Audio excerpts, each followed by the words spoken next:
Good evening, everybody. Welcome to another episode of The Breakdown. It's here. It's finally here, almost. Allegedly, a couple hours away. It's April 30th, 2023. I'm your host, Nate Pike. This is hopefully the last night before the writ drop. It's election eve. Pretty soon, the lieutenant governor is going to be coming down the chimney and dissolving the government or something like that. I don't know. Make sure you have your milk and cookies out, though. We have a lot to talk about tonight. So we're going to get right into it. And we're going to start with a little thing that Danielle Smith did earlier this week because we did have a couple of press appearances very early on in the week. The first one, she appeared to talk about some new treatment centers, and then she talked about some other things. There a need for new legislation, and under what specific circumstances would you want to see people placed into involuntary care?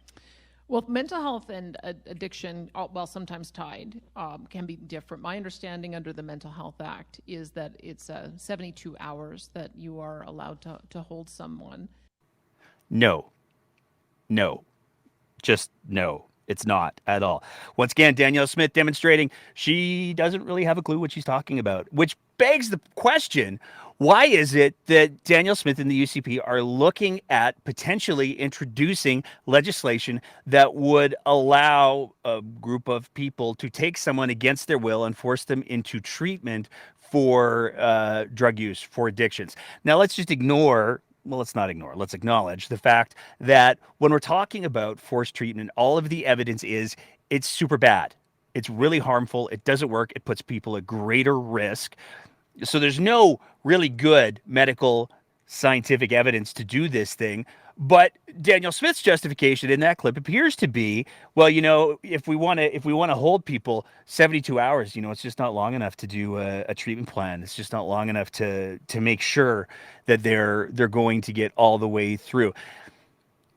And that's not how any of this works.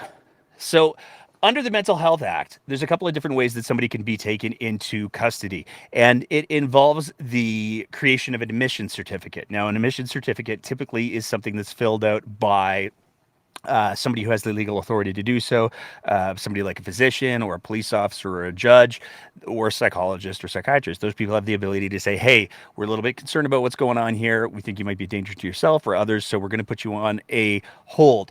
One certificate, so if you have one person issuing that certificate, has the ability to hold someone for up to 24 hours to be assessed. Now, when we start to talk about two admission certificates, especially when there is one of those people who is a psychologist or a psychiatrist, that's when, after they've been assessed, they have the ability to be held for a significantly longer period of time. Now, one of the other things that Danielle Smith seemed to allude to was something called community treatment orders. And those, again, it really, really depends on what the specifics are for the situation, but they can be renewed and they can be issued for up to 6 months at a time. So again, Danielle Smith appears to be just talking for words' sake without having any awareness of what the actual legislation is that already exists to make sure that people who are a threat to themselves or to others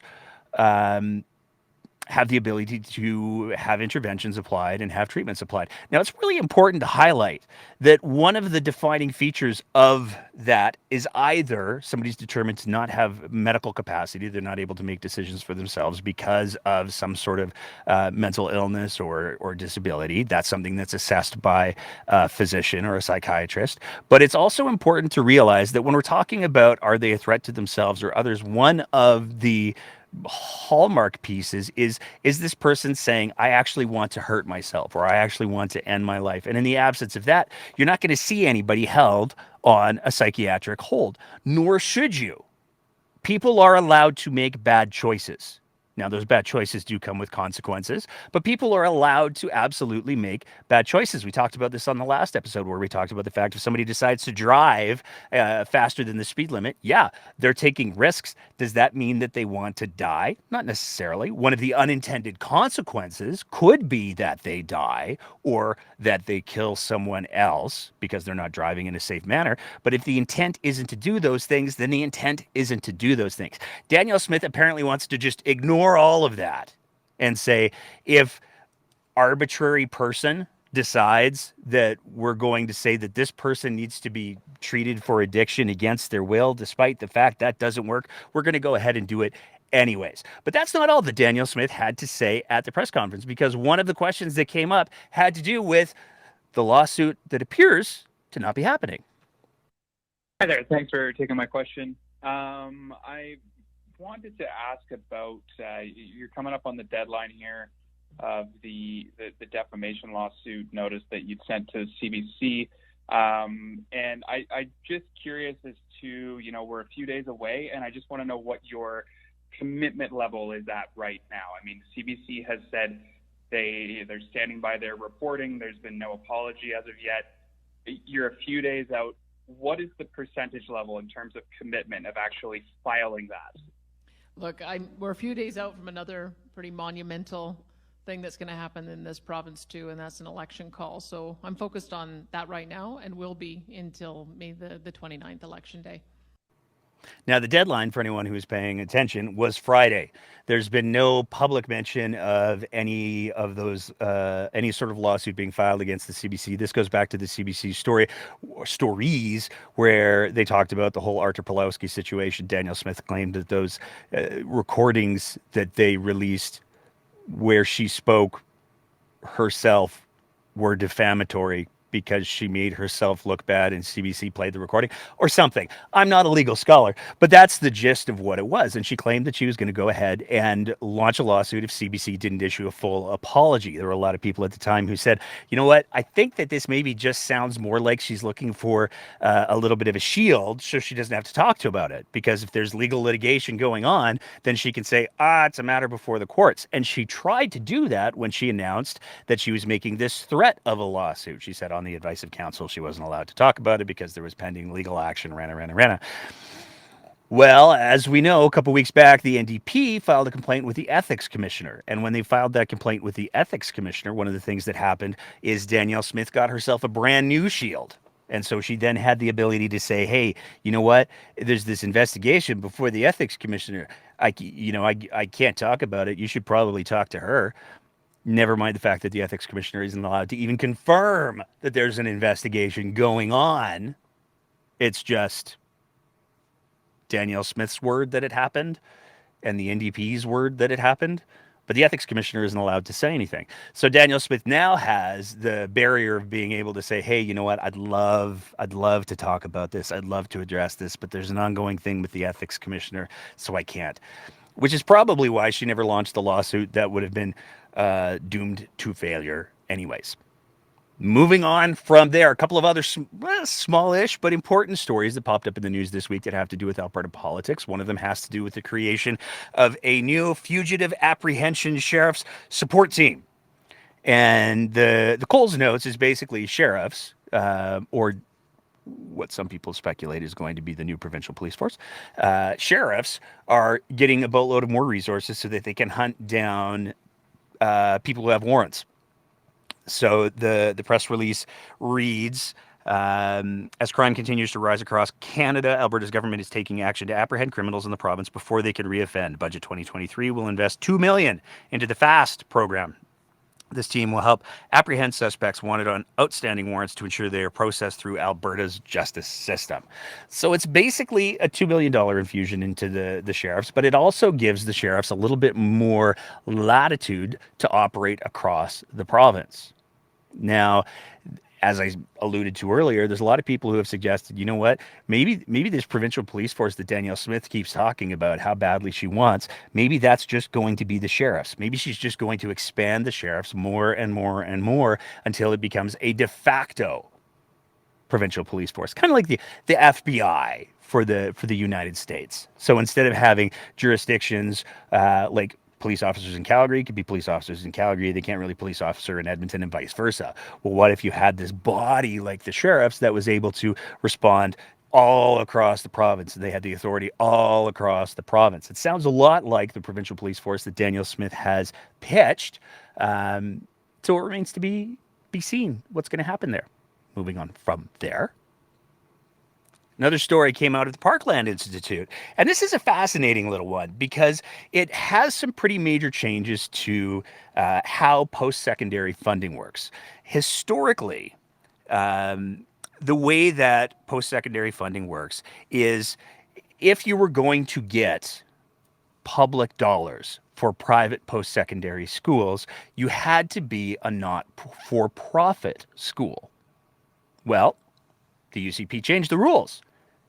And the Parkland Institute did an excellent job of highlighting it because what they caught was that on March 30th, the UCP government added a sixth school to the list, Makemie College. What makes Makemie different from the other schools is that it's a private for-profit business. So instead of it being something like the University of Calgary or even Mount Royal University, it's more like some of you might remember a little organization called DeVry. It's kind of like that in that it's for profit. For the first time anywhere in Canada, the UCP has made it possible for a private for-profit educational institution to receive public dollars. So it's kind of like R-Star, but there's no cleanup required. So companies that are supposed to be operating as private entities because they're for-profit entities now have the ability to say, hey, you know what? We'd like to get some of that sweet, sweet public money so that we can offset some of our costs. That would be great if we could do that, please. And the UCP is saying yes to at least one school. Now, obviously, the concern is that if there's one school that's getting this funding, the odds are very, very good that there will be a second school that gets this funding, and a third, and a fourth, and a fifth. And at what point are Alberta taxpayers subsidizing private for-profit schools and organizations? It's probably going to be one of the questions that comes up in the election. Speaking of questions that come up in the election, though, one of the other things that the UCP kind of sort of tried to make some hay with came out of a press conference that Rachel Notley did with a couple of her NDP candidates earlier in the week as well. Question had to do with Bill 6. Some of you might remember when the NDP first came to power in 2015, they introduced a bill called Bill 6. And it was basically, the idea of it was, hey, we got to make some work standards for farms because there's folks on farms who are getting taken advantage of, and we got to do something about that. The problem was that there was almost no consultation done. And what consultation that was done certainly wasn't effective or considered before the bill was proposed, because a lot of farmers lost their minds at some of the rules that the NDP were proposing. Now, the NDP had to walk a bunch of it back, and they made some revisions to the bill. But the question came up, hey, are you going to reintroduce Bill 6?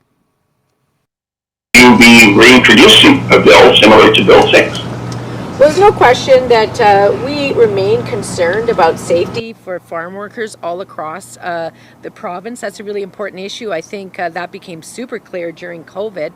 No question about that. And as you know, when the UCP undid Bill 6, they also undid a whole bunch of other things, like, for instance, a minimum wage. A lot of people don't know that farm workers in Alberta actually aren't necessarily entitled to be paid the minimum wage under the UCP regime, and that seems a bit inappropriate.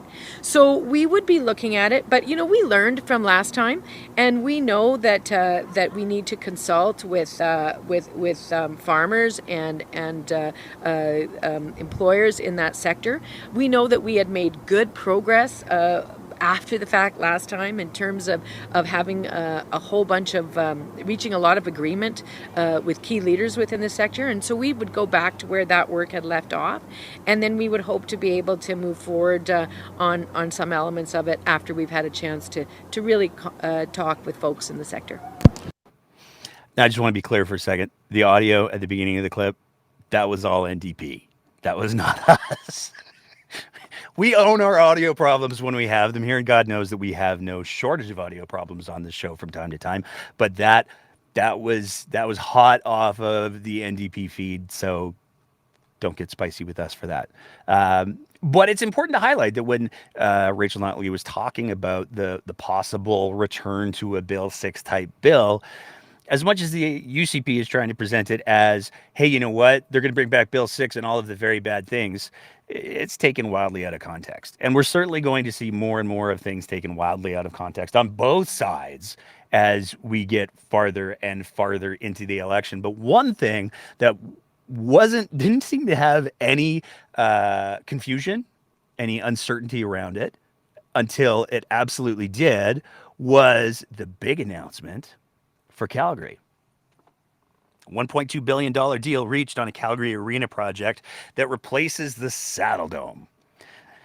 In the run-up to the municipal election, there was an arena deal that was on the table, and then it fell apart, and everybody went, no. And it turns out, depending on who you ask, there's been a deal in the works for the last 18 months. Now, it was a fascinating press conference to watch because the mayor got up there, the mayor of Calgary, Dr. Jody Gonda, got up there and she said, hey, we've been working on this for months and months and months. It's been a huge, big thing, 18 months in the works. We've been building trust, building relationships, working with stakeholders, all of the things. And then we had a city councilor get up and say, yeah, I was the one who was lead on this, and it's been collaborative, and we've been working together. And then Danielle Smith got up and said, I wrote a letter and fixed it. It's all me. You're welcome. But that's not all that Danielle Smith had to say at this press conference. There's still one more hurdle in front of us as we get to the finish line. After the election, the province's contribution to this arena deal must be approved by provincial cabinet and the Treasury Board before the end of summer. That's why on May 29th, I'm hoping Calgarians give our UCP government a clear mandate to proceed with this arena deal. Calgary, it's time to move on with this project. We can't afford to go back. So it's pretty clear what Danielle Smith is saying there. She's saying, hey, you know what? I couldn't get together with cabinet to approve the arena deal in time before the election. It could just be because, I don't know, we shut down the legislature a week early with both sessions that we had, or maybe I'm just looking to leverage it like crazy in the upcoming election. Or some people who thought maybe she misspoke. But as we saw very, very quickly from materials that the Danielle Smith and the party sent out, nope, she meant it. This is from her Instagram. Such an exciting day for Calgary, and who better to celebrate it with than Lanny McDonald? Calgarians will get the final say.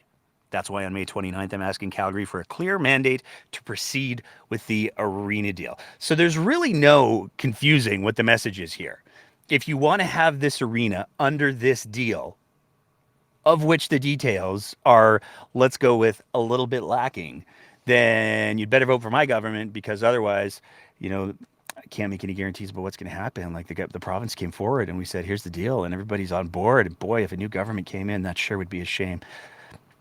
Better vote for the UCP if you want that new arena, Calgary. Now, there's a lot of people who have a lot of concerns about this, because it is very much putting a boatload of taxpayer dollars to pay for the arena. And the biggest place that those taxpayer dollars are being used to offset isn't on the city side. It's to decrease the amount that the organizations, the private organizations, are going to have to pay in order to get the arena doing. Now, Danielle Smith has tried to make it very clear. You know what, though? We're not actually paying for the arena. We're just paying for all the infrastructure around the arena. So it's not like we're giving the money to the billionaires. It's just helping the billionaires spend less money. It's a very strange kind of logic that she's using. But this is where there's definitely some potential for some conflict of interest here. And this is where we got to talk about a few of the key players involved, because there's some key players involved. We got to talk about this guy. So this gentleman here is the owner, one of the owners of the Calgary Flames. He's also the owner of CNRL. And why does that get to be relevant really, really quickly? Because he's one of the key stakeholders in an organization called the Alberta Enterprise Group. Now, the Alberta Enterprise Group is sort of a consortium of businesses from across the province who want to put business first. Literally says that right on their website. Biggest thing is we got to put business ahead of everything else. And that very clearly seems to be the case. But where the conflict of interest comes in, that gentleman's name, by the way, is Murray Edwards, where the conflict of interest potentially comes in is, longtime listeners of the show will know, we've talked about the Alberta Enterprise Group before, and we talked about it because shortly after Danielle Smith announced that she was leaving talk radio, it was announced that she was hired to be the new president of the Alberta Enterprise Group. So here we have the organization that Danielle Smith was president of, one of their key stakeholders, who owns a good chunk of the Flames, who owns one of the oil companies that is heavily involved in this whole whole economic situation, um, there's all these connections, which is certainly enough to give some people pause. But even if you didn't want to give pause on that part alone, there's some other folks who have some questions about it as well. The Canadian Taxpayers Federation, who have been remarkably silent on a lot of Danielle Smith's free giveaways to corporations and her friends and stuff like that. They made it very, very clear politicians should not be hitting up the taxpayer to bankroll arenas for big league sports teams. The cost for this project ballooned quickly last time, and there's a huge risk taxpayers will be hit with runaway bills on this project. The NDP took a little bit of a softer stance. They came out and they kind of said, well, an arena is important, but we have some questions. They haven't said that they're going to kill the deal. They seem to be supportive of the deal, but they certainly are saying that they want to see what's going on. They want to see what's underneath the hood of the deal, if you will. And really, if we want to get a hard hitting, concise assessment as to whether or not taxpayer dollars should be going towards things like a giant arena, maybe we should go back into the books, thanks to, again, I got to give huge props out to the Twitter account @disorderedyyc. They crush it finding these video clips. But let's go back a little bit and see what one of the ex-leaders of the opposition said about taxpayer dollars going to support billionaires. I think that you would find that people are reluctant to support a proposal where middle-class taxpayers see a portion of their dollars that would go to support franchises where you do have, let's face it, millionaire players and billionaire owners. That was, of course, Danielle Smith. And she does old Danielle Smith raises an excellent point. And that point seems to be even a little bit more relevant these days because, as Danielle Smith has campaigned on, one of the biggest issues facing Albertans is cost of living, the cost of everything. So why would the province take on hundreds of millions of dollars in extra spending for an arena deal for billionaires and big-time big league sports teams? When things are so tight in the province that Danielle Smith is sending out $100 for every kid and $100 for every senior, it doesn't make a whole lot of sense to be dumping money in this unless, of course, it is exactly about trying to leverage a deal heading into the election. What's particularly stunning about this, A, is that City Council went along for the PR ride on this one, and B, the fact that you had the mayor, you had the city councilor up there saying, collaborative, 18 months, it's been a big deal. And then Danielle Smith coming in and stealing all of their thunder and saying, nah, you know what? It was really just me. Moving on from there, we had some candidate stuffs come up. Ooh, it was a spicy little week for candidate stuffs, wasn't it? We're going to start by talking about this guy here. This is Eric Bouchard. He is Jason Kenney's replacement, if you can believe it, in Calgary Lougheed. And he has got some complex stuff going on. He campaigned in the nomination. One of his big things in the nomination had to do with freedoms and lockdowns and how COVID destroyed businesses and everything was horrible because of COVID. And he lost his business because of COVID. But it turns out there's a little bit more to the story. And it turns out how that story's been told is actually really quite controversial. Because Mr. Bouchard appeared in a news story in November of 2016, where he talked about how he had moved his restaurant from its previous location to downtown to try to take advantage of the low leasing rates because the downtown economy was in the toilet. So you could get access to leasing prices that were previously impossible to get a hold of because downtown was stuck on suck, in effect. Now, he did a whole story about how he had moved his business into the downtown core, hoping that it was going to be, it's going to be great. And it turns out, to quote himself, we aren't making any money. So his business was in the toilet well before 2016. Nonetheless, when COVID came along, it seems like it made a very convenient excuse because he tweeted out just a little bit over a year ago, he tweeted out towards Giancarlo Cara Giancarlo Cara just got a happy anniversary text from Nenshi today. It's 2 years since we first signed the state of local emergency that officially commenced YYC's participation in the COVID-19 pandemic. 2 years, wow. Now, obviously, that's not the best worded tweet when it comes to tone.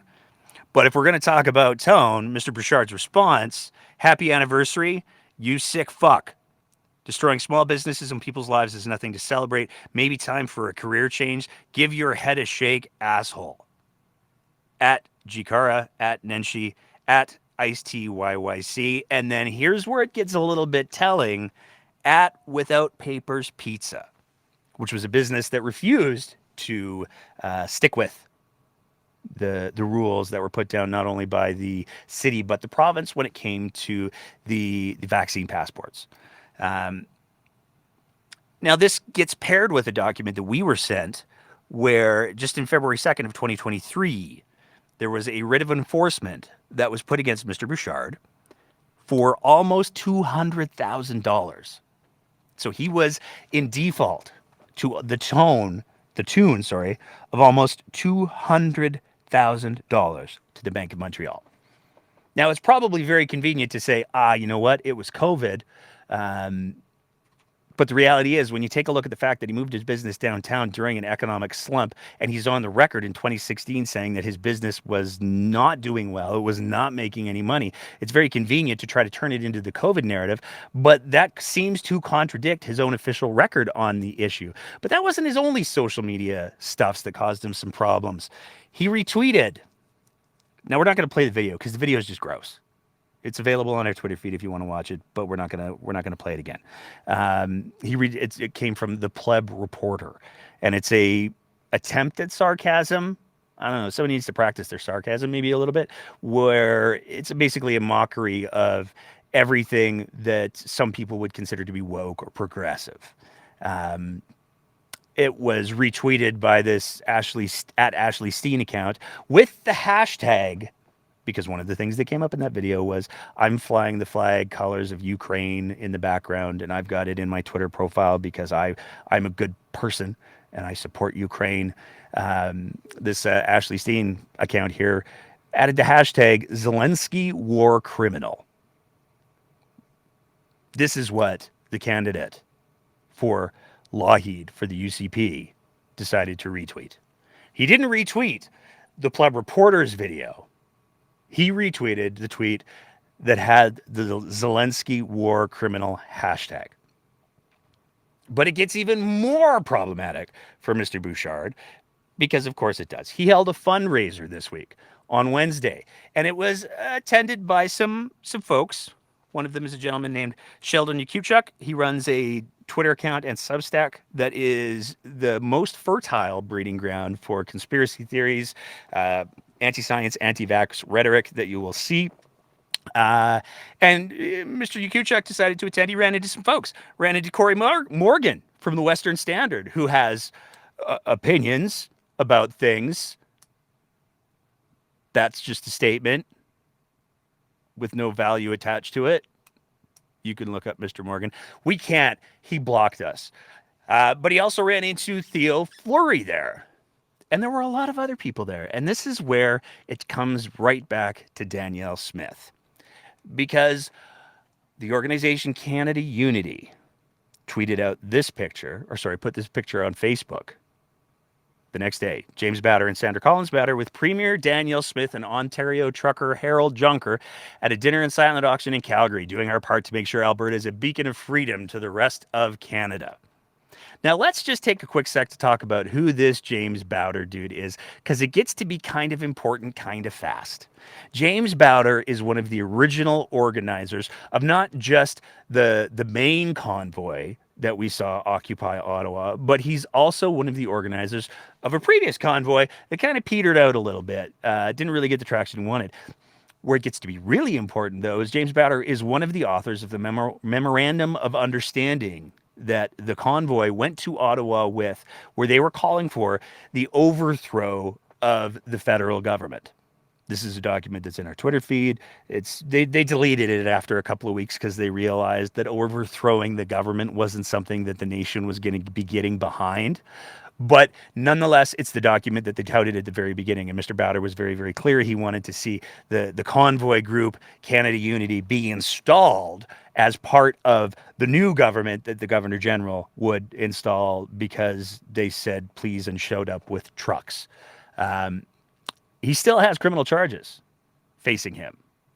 So yet again, here we have Danielle Smith hanging out with people who have ongoing issues before the courts, and she's more than happy to take time to pose with pictures. Now, the UCP came out and said, she had no idea. That causes some questions too. The first thing that we have to talk about is it is truly remarkable, the notion that at a private fundraiser for the candidate for Lougheed, nobody would be checking to see who the people were who were attending while the Premier of Alberta was there. That is either some of the worst event management in the history of event management and some of the worst security that you could manage, or they knew exactly who these people were and when they were going. But Danielle Smith was like, no, you couldn't have known that there were convoy folks there. It wouldn't have been possible to have any idea unless, of course, you looked at some of the hoodies in the room. This is a picture that she tweeted out from her account. I had a wonderful time in Calgary at a public fundraiser at the Fresh and Local Market Kitchens. Thanks for coming. Please consider donating $20 tonight so we can buy more lawn signs, flyers, coffees, and everything else we need to win. Donate now at Rena. And then she shared 4 pictures. And when you take a look at the pictures, you can see that one of the gentlemen is in the picture. He's wearing the Truck Trudeau with the date of the convoy. Hoodie. He's got a big grin on. Danielle Smith is standing there. So let's be clear.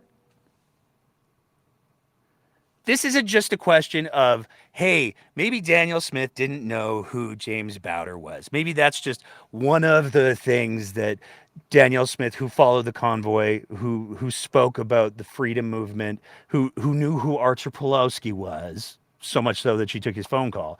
Danielle Smith didn't know who James Bowder, who testified at the Emergency Act hearings. She didn't know, who was all over the national news. She didn't know who James Bowder was. Even if you want to go down that road, the fact of the matter is, Danielle Smith and her handlers, all of the staffers who were there, the organizers of the event, saw absolutely nothing wrong with having the Premier of the province pose with somebody in a Truck Trudeau hoodie.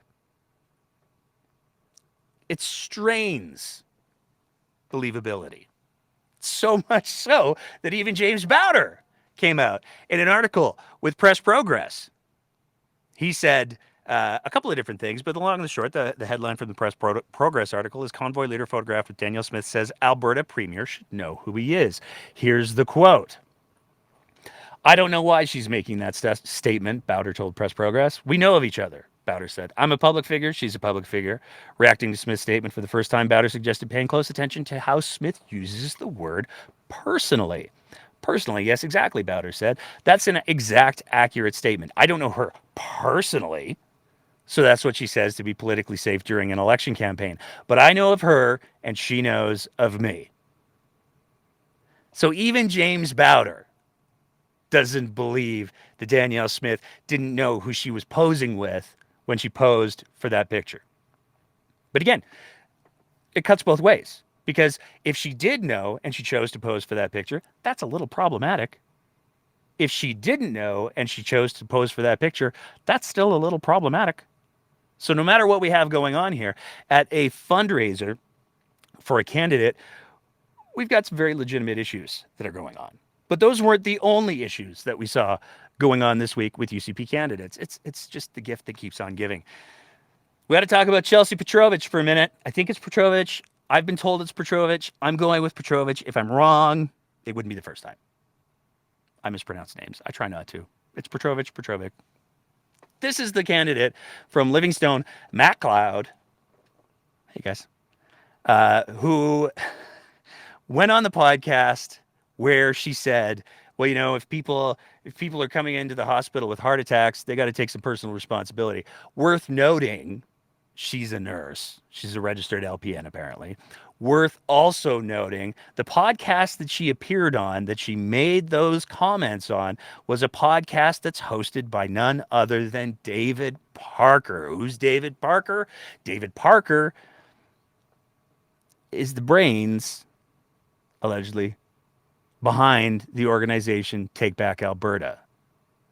David Parker is the guy who is working with Chelsea Petrovich's campaign manager, Marco Van Hugenboos, who is still facing charges regarding the Coutts blockade. He's allegedly one of the organizers of the Coutts blockade. He was also the chief financial officer for Take Back Alberta.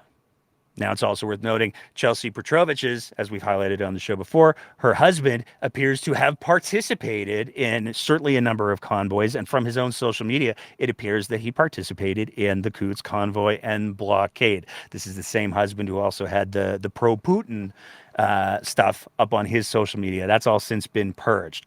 Well, it turns out, as much as Chelsea Petrovich purged her social media when she was elected mayor and when she started running for the UCP, it sounds like there's a history that goes back here. And there's potentially some real gems, and by gems, I mean hand grenades, that exist in her social media. Because just this morning, she released this statement. With the provincial election campaign about to officially begin, I wanted to offer this statement. As someone who's used social media since I was a teenager, I have many old social media posts I'm not proud of. Often I used humor to deal with trauma or high stress environments, and that includes using crude or inappropriate language. As someone who had no intention of ever seeking public life, there are some comments and posts that I know now I should have been more prudent about before engaging with. I regret not researching more topics over the past 15 years more thoroughly before commenting. I want to apologize unreservedly for these actions and any hurt that I have caused. I pledge to the residents of Livingston McLeod that moving forward, I will communicate in a way that is respectful. I'm thankful to my friends, family, and supporters for assisting me in being less rough around the edges and understanding that mistakes made on social media through the past 15 years do not define a person. Thank you for your continued support. So the argument that Chelsea seems to be making there is, hey, just because somebody demonstrates a pattern of behavior over 15 years doesn't mean that that demonstrates a pattern of behavior, it seems. Now, there's been a lot of speculation as to why this statement was made. The rumors are there are a significant number of other posts that are not only pretty controversial, but some of them are pretty graphic. And so it appears that this is communications management 101. Let's get ahead of this because we know it's coming, and we're going to issue this blanket apology. And hey, we all make mistakes. That doesn't mean anything. And let's be clear. Social media is a complex thing. There's no question. People say controversial things on social media, and we've seen that there's been a real learning curve with how people interact with social media. There's a lot of misinformation and disinformation that gets shared over social media. That's just a thing that happens. In order to be a responsible social media user, you got to be pretty aggressive with what you're vetting, what you're sharing. And I know that I've certainly I've come across a video where you see like the big explosion in the sky and you're like, holy cow, that's crazy. Look at that. And then somebody says that's actually from 2012. Damn it. Most people who are responsible with their social media use, when they recognize that this is something that happened, will go, shit, my bad. I'm really sorry. I shared this thing I shouldn't have in the moment. Most people don't wait until it becomes a potential liability to demonstrate who they are. But nonetheless, this appears to be what's happening. Chelsea Petrovich decided to get in politics. She scrubbed her social media. Clearly, there's a concern. Somebody's running around with some screenshots. Clearly, there's a risk for her that those screenshots are going to be released. But where this starts to get really problematic is in the fact that it seems like there's a couple of different standards going on here. The first standard that we have to deal with is the UCP went quite aggressively after the NDP in regards to social media posts from NDP candidates. Frightening to think about what Rachel Notley and the NDP would do in government, or, quite frankly, what they would not do if given the chance. Let me be clear, the NDP has absolutely no plan whatsoever to address crime and disorders in community across Alberta. But worse, the NDP candidate's comments suggest resentment towards law enforcement and our justice system. Today, we are calling on NDP leader Rachel Notley to have each of these candidates explain their comments and why they're so out of touch with Alberta families. Calgary Bow NDP candidate Drew Farrell called Alberta police officers domestic abusers, saying, and I quote, "I can't help wondering about domestic abuse within law enforcement families. There's some sick rage there. I bet it goes home with them and the outcome goes largely unreported." Edmonton Ellerslie NDP candidate Rod Loyola said Alberta police officers commit crimes with immunity, saying, and I quote, "An EPS badge gives you the right to beat up citizens and not have to face criminal charges." In a speech in the legislature, Edmonton Whitemud NDP candidate Raki Pancholi advocated to cut police budgets, saying, and I quote, "I'm all for spending less money on our criminal justice system." Edmonton Highlands Norwood NDP candidate Janice Irwin shared the disgusting defund the police hashtag on social media. And Lethbridge East NDP candidate Rob Miyashiro supported a motion to cut the police budget in his city while he was serving on council. These comments and actions, particularly the disgraceful comments, are extremely serious and come from a party that has no plan or ability to tackle crime and disorder in our communities. At a time when Albertans are looking for real solutions on crime and disorder, these candidates are harboring deep-seated resentment against our men and women in uniform, and they are seeking to sow anger and division against law enforcement in our communities. So we want Rachel Notley to show some support for our police and show these candidates the door. Show these candidates the door. Now, there's some context, again, that's missing from what happened there. We talked about this on previous episodes, but we'll go through a couple of them real quick in regards to Drew Farrell's comments. Drew Farrell deleted the tweet, apologized for it after the fact, and made it clear that she was actually talking about the situation with U.S. police. This came after yet another example in the United States of United States police murdering a black person. There was a very emotionally charged time.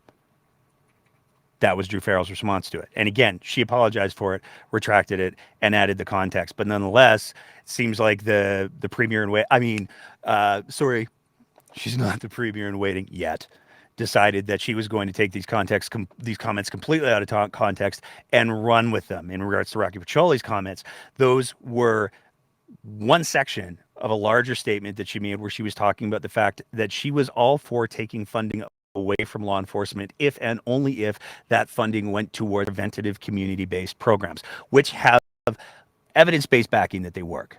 So it's not that she was saying, hey, you need to take all the money away from the police. Ha, ha, ha. She was saying, maybe we should deal with the causes, not just the symptoms of the things that are currently plaguing our society. And in regards to Janice Irwin's sharing of the hashtag defund the police, let me just scroll back through my graphics, because if sharing a hashtag that somebody else used should be disqualifying, the candidate for Calgary Lougheed, Danielle Smith's candidate for Calgary Lougheed, shared a tweet where he used the hashtag Zelensky war criminal. So let's just really be clear what we're talking about when we're talking about it. But it goes a step further. Because according to Rebecca Schultz, all of these candidates that she listed off as she ended, they should be shown the door. Well, oddly, we have Chelsea Petrovich, who not only made the comments about people who have heart attacks should take some personal responsibility, who's a healthcare worker. Not only do we have her comments, and apparently whatever else is in the pipe, not only do we have Eric Bouchard's comments, but both of those people remain UCP candidates. Now, who's not?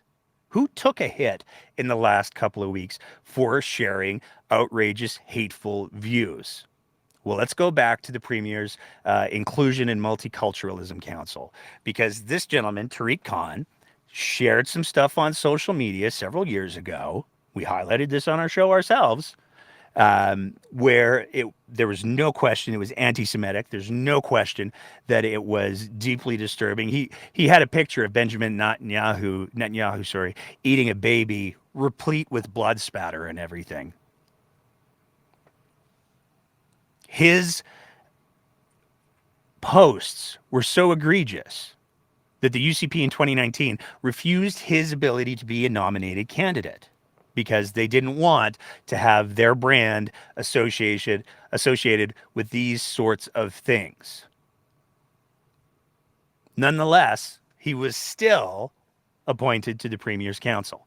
And there's some questions about how he could have gotten on that council, because at the very least, when we take a look at who was at that appointment, at that press conference, the candidate who won the nomination in Calgary Northeast, who was running against him, who, again, it strains credibility that she would not have had any idea what had happened, what he was disqualified for.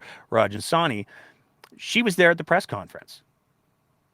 After he was disqualified, his social media is full of him hanging out with Minister Mickey Amery, who was one of the people who was in that video with Rebecca Schultz. Well, he was removed.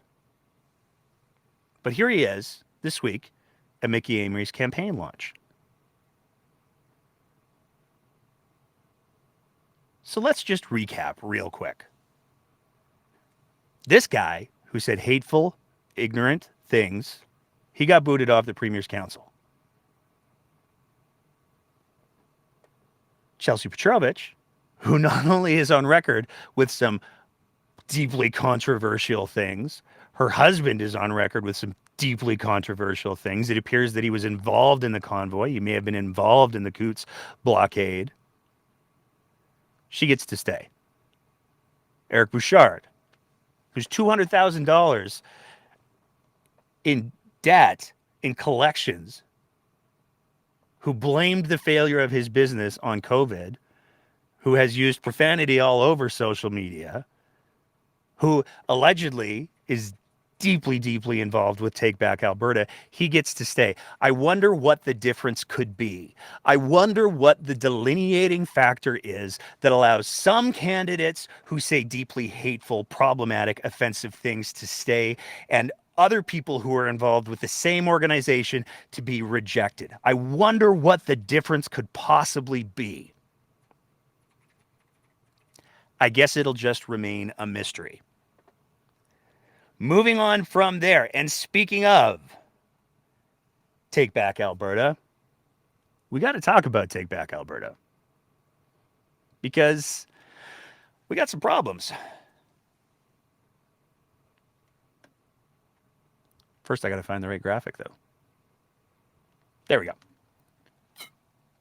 We saw a pretty bombshell piece of reporting done, an amazing piece of reporting done by the Globe and Mail and Carrie Tate, where she released sort of this explanation of what Take Back Alberta is, who they are, how they've been doing business, what they intend to do. And there were some pretty damning quotes in there. I want to go through a couple, because unfortunately the article was paywalled, so a lot of people wanted to read it. They couldn't read it. For those who have the ability to pay for real journalism, absolutely encourage you to do so. For those who don't, it sucks. We're not going to put the whole article up because that would be disrespectful, but we're going to try to share some quotes. So here's one of the things that Mr. Parker says at his presentations that he's been doing across the province. And of course, he's been doing them in a blue F-150. A small fringe minority with unacceptable views has taken over all of your institutions, Mr. Parker says, explaining why a pastor was arrested in Calgary for protesting a library program where drag performers read stories to audiences of all ages. They've taken over your legal system. They've taken over your education system. They've taken over your medical system. This is called othering. This is called creating an enemy. This is straight out of playbooks. This is where you say there's a small group of elites and they're trying to ruin your way of life. It couldn't be more out of a textbook, but that's exactly what's going on. And it's targeting the trans community. From the article, TBA is more complex than a classroom preparing pupils to sit on boards and vote for leaders. One of the things the TBA, this isn't a quote, but one of the things the TBA says is, hey, we're just trying to teach people how to get involved in democracy.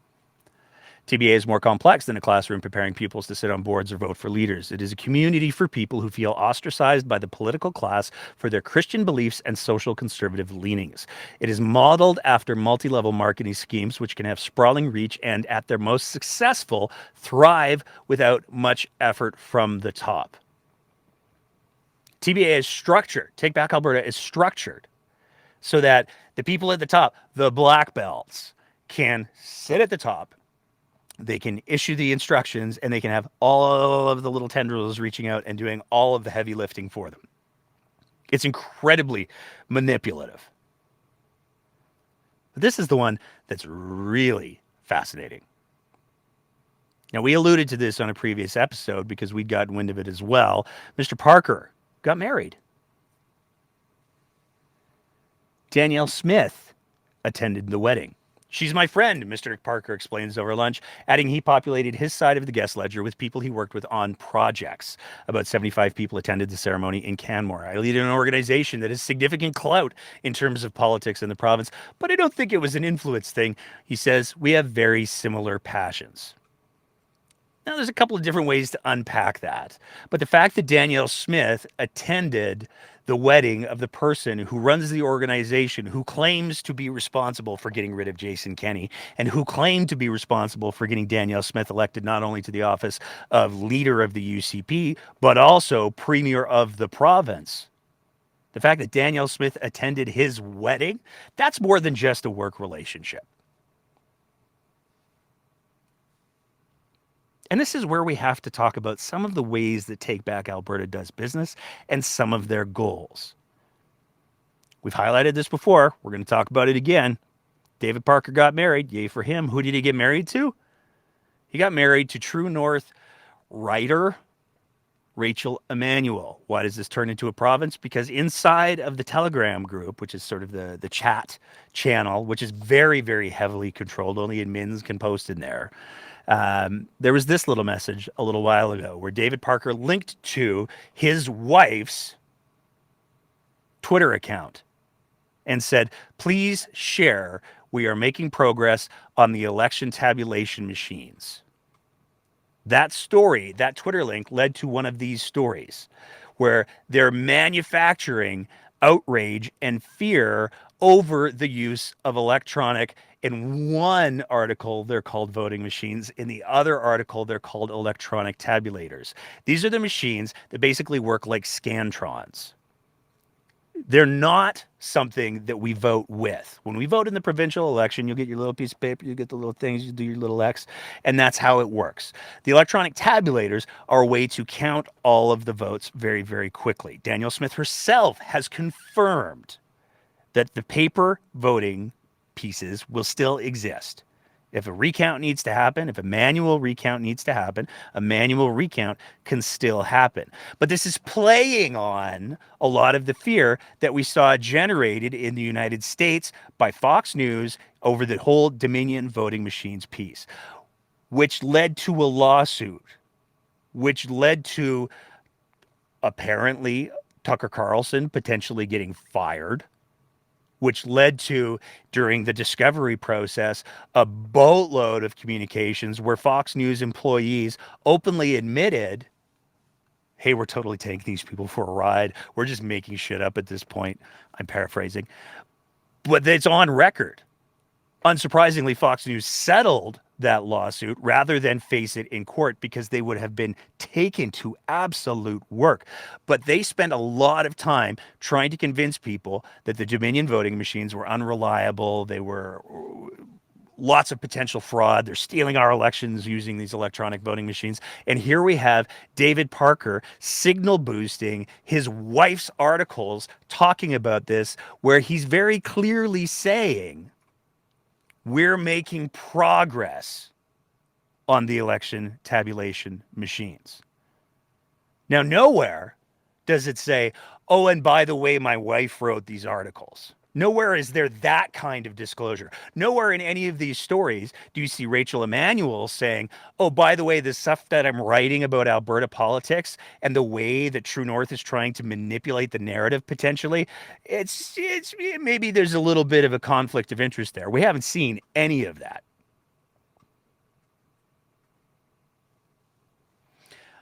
but there's more, because there always is. One of the things that we saw just recently was Benita Peterson. Now, Benita Peterson is a complicated figure in and of her own right. She's somebody who was heavily involved in the freedom movement. She was heavily involved in the convoy movement. She was heavily involved in the freedom protests and the freedom marches. She's now heavily involved in Take Back Alberta. Take Back Alberta, who's proud. Take Back Alberta, who has no problems representing themselves. They're not ashamed of anything. Well, here we have, hi all. As you're probably aware by now, there are some media representatives that attempt to portray TBA in a negative light. Therefore, we have a request to ask of you all. Please refrain from wearing your TBA t-shirts to UCP events. There are some members of the media that are apparently attempting to twist the facts. Let's deny them fuel for the fire, shall we? We also recommend that you don't bring up TBA when interacting with UCP supporters and potential UCP supporters. Not everybody is friendly to TBA. And with that being said, we still encourage you to wear blue. Let that conservative enthusiasm shine through. So even TBA is recognizing that they're deeply divisive, they're deeply polarizing, they're deeply problematic, and they're quite frankly at this point hurtful to the UCP's brand. So much so that they're saying, hey, how about maybe we just go a little bit quiet for a while so we don't screw things up. Now, why might people think that, hey, maybe there's some elements of Take Back Alberta that we're concerned with? Well, let's start with this other post from Benita Peterson, who's plugging a David Parker event. How do we ensure conservative victory on May 29th? And after May 29th, what is it we need to do to encourage individuals at all levels of government to make decisions that are in the best interests of the people? How do we effectively influence library boards to change policies so that healthy and appropriate boundaries return? Gosh, I wonder what they could be talking about. How do we do the same for municipally owned venues such as swimming pools? This is heavily coded language. They're talking about the drag story times. They're talking about some of the books and some of the conspiracy theories that have been floated about books that exist in public libraries. They're talking about stories like the one that we saw in Calgary, perpetuated by the Western Standard, that talked about a trans individual in a woman's washroom who was chasing people around with their genitalia. A story so outrageous that even CPS, the Calgary Police Service, issued a statement saying, we've investigated and it didn't happen. That's the agenda that Take Back Alberta is overtly pushing there. This is who they are. They're literally telling us who they are. And by the way, who they are is really important to pay attention to, because according to the same Globe and Mail story, they are running candidates in 14 or 15 seats. And as we talked about in our interview with Mr. Thomas Lukasik, the Honorable Thomas Lukasik, if those 14 or 15 candidates get elected, it doesn't matter about the other 35 candidates that maybe Danielle Smith brings to the table, 36, 37 candidates. If there's enough candidates that make up the difference between the number of seats that the UCP has and the NDP has, those 14 or 15 candidates who are mostly being run in rural Alberta can show up and say, hey there, Danielle Smith, that's a real nice government you've got there. Be ashamed if something happened to it. We sure wouldn't want to see the next bill that you get put forward. We wouldn't want to see that get turned into a non-confidence vote. That would be pretty bad for you, wouldn't it? Wouldn't want to see that happen. So here's what you're going to legislate. And Mr. Lukasik, who has been an MLA, he has been a minister, he has been a deputy premier, not only confirmed that that is a very real thing that could happen, he confirmed it's happened in the past, where small groups of extreme fringes have influenced the decisions and the policies of the premier of the province. So much so that that premier ended up resigning. That interview that we put up this week is a critically important interview, and we would encourage everybody to go. It's an hour and it's almost 90 minutes, but it doesn't feel like it. It's very important. to understand the stakes of what we're playing here. And we have seen David Parker and we have seen Take Back Alberta repeatedly say, oh, no, we're just educating people here. But that's very clearly not the case. The fact that we have people like Mr. Lukasik who are stepping forward and they are saying, you know what, this election is so important because of people who are messing with the system, like Take Back Alberta. I'm going to lend my vote to the NDP. Somebody who served in conservative government for 14 years has publicly endorsed the NDP. We saw today, this one blows my mind. We saw today a former conservative prime minister, Kim Campbell, refer to Danielle Smith by saying, serious wingnut alert. This is a conservative prime minister saying Danielle Smith is not just not conservative, she's a straight up wingnut. That should have everybody sitting up and paying attention because it's really serious. In fact, it's so serious that we are seeing not just Mr. Lukasik, not just former Prime Minister Kim Campbell step forward with this stuff, but we're seeing other people step forward as well and saying this election is so serious. There is so much at stake here. We got to hit the reset button. We saw this tweet from Samir Kiandi, who's the NDP candidate for Calgary Elbow. He had a fundraiser. At this fundraiser, Ron Gitter, who was a PC MLA from 1971 to 1979 and a conservative senator from 1993 to 2000. Here he is, posing for a picture, smiling with the NDP candidate for Calgary Elbow. Lee Richardson, also pictured here. 1988 to 1993, a PC member of Parliament. Again, from 2004 to 2012, a PC member of Parliament under both Harper and Mulrooney, and he was eventually appointed as the principal secretary to Premier Alison Redford. And there's a quote from Mr. Richardson that I just want to share for a second because it's particularly relevant to what we're dealing with, and it certainly explains why he might have been willing to not only appear in that picture, but attend that fundraiser. On May 30th, 2012, Richardson resigned from Parliament as the member for Calgary Centre. In his farewell speech, he remarked to colleagues that while we advocate for different ideas of Canada, we are all Canadians and we all love our country. We would all, I think, do well to remember that and leave the partisan furies at the water's edge. And that is ideally how democracy and government should work. But right now, and for the next, 12 hours, we have a premier in the province of Alberta who has demonstrated a complete and total disregard for all of the rules, all of the norms that make government work. As Mr. Lukasik said in our conversation with him, she is undermining all of the things that make society go. She is eroding the trust in institutions.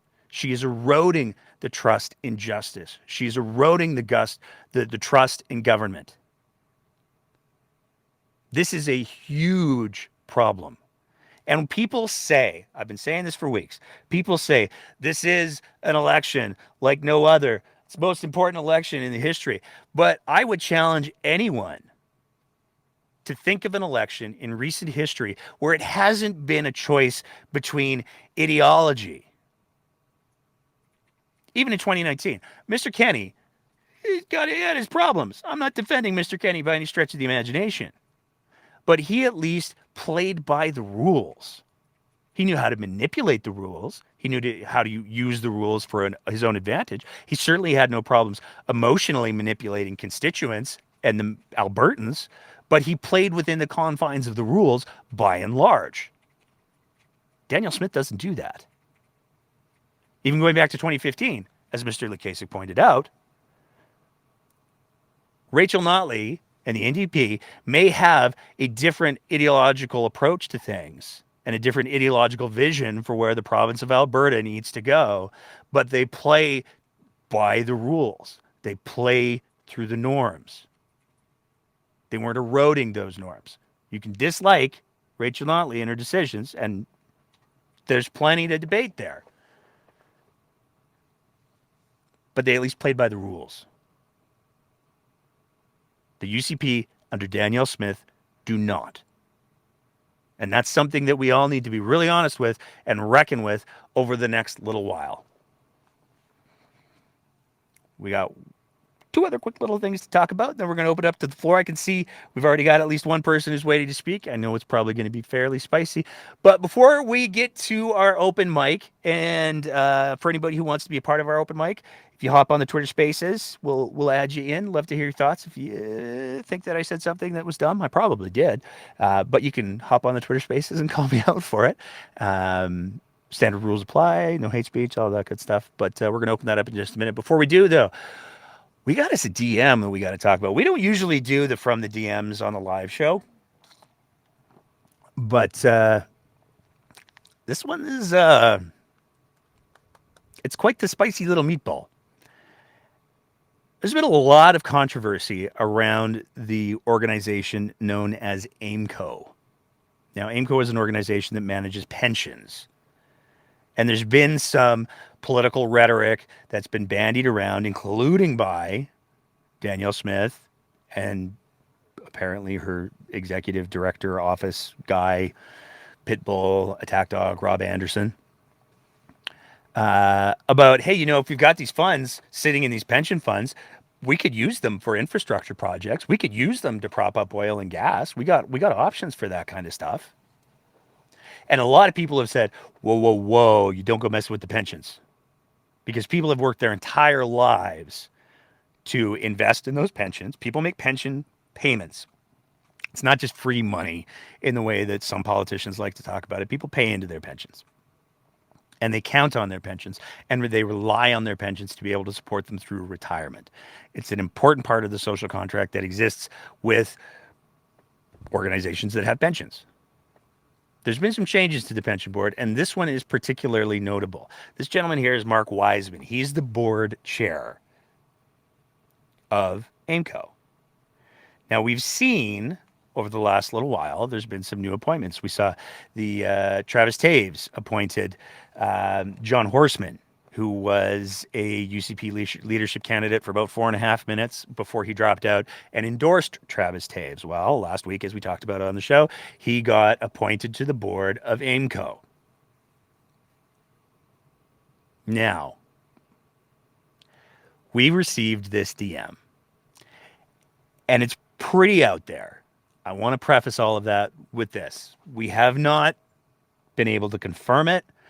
The only reason why we're sharing it tonight is because it is when we got the DM and we saw the name that was attached to it, we were like, hold on a second there.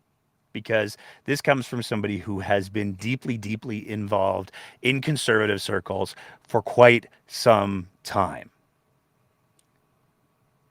In a lot of different ways. We're not going to reveal it. We never reveal our DMs. People count on the anonymity, and we promise that we'll do that for always and forever. And again, we have no verification of this outside of it. But what this DM alleges really speaks to the stakes that are going on in this next election. I'm told Stephen Harper was promised the chair of the board of AIMCO after the election. Scoop of the year, talk about a cheap price for a video. The chair spot is open. As of March 20th, Mark Wiseman has said that he is stepping down. He's going to stay on to ensure a smooth transition, but there has not been a new chair named. And allegedly, according to this very, very conservative insider, much like the arena, that spot has been promised to none other than Stephen Harper,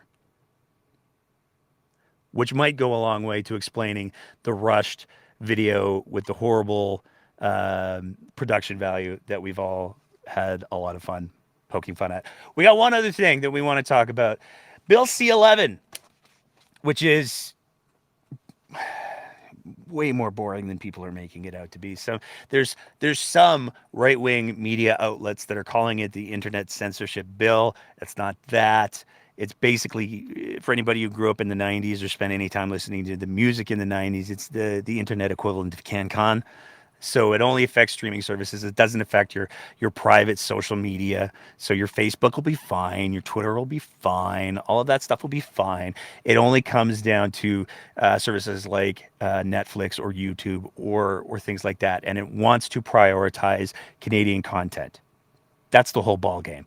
But nonetheless, there's a lot of right-wing news organizations, companies, as some people might say, as you'll see in just a second here, who are trying to say that it's all about controlling what you're going to see on the internet, whether or not people can continue to be doing streaming or content generation on the internet. It's not what it's about at all. If you're in Canada and you're doing these things, it actually works out better. So why organizations like True North and the Rebel are lighting their hair on fire is a complete mystery to me.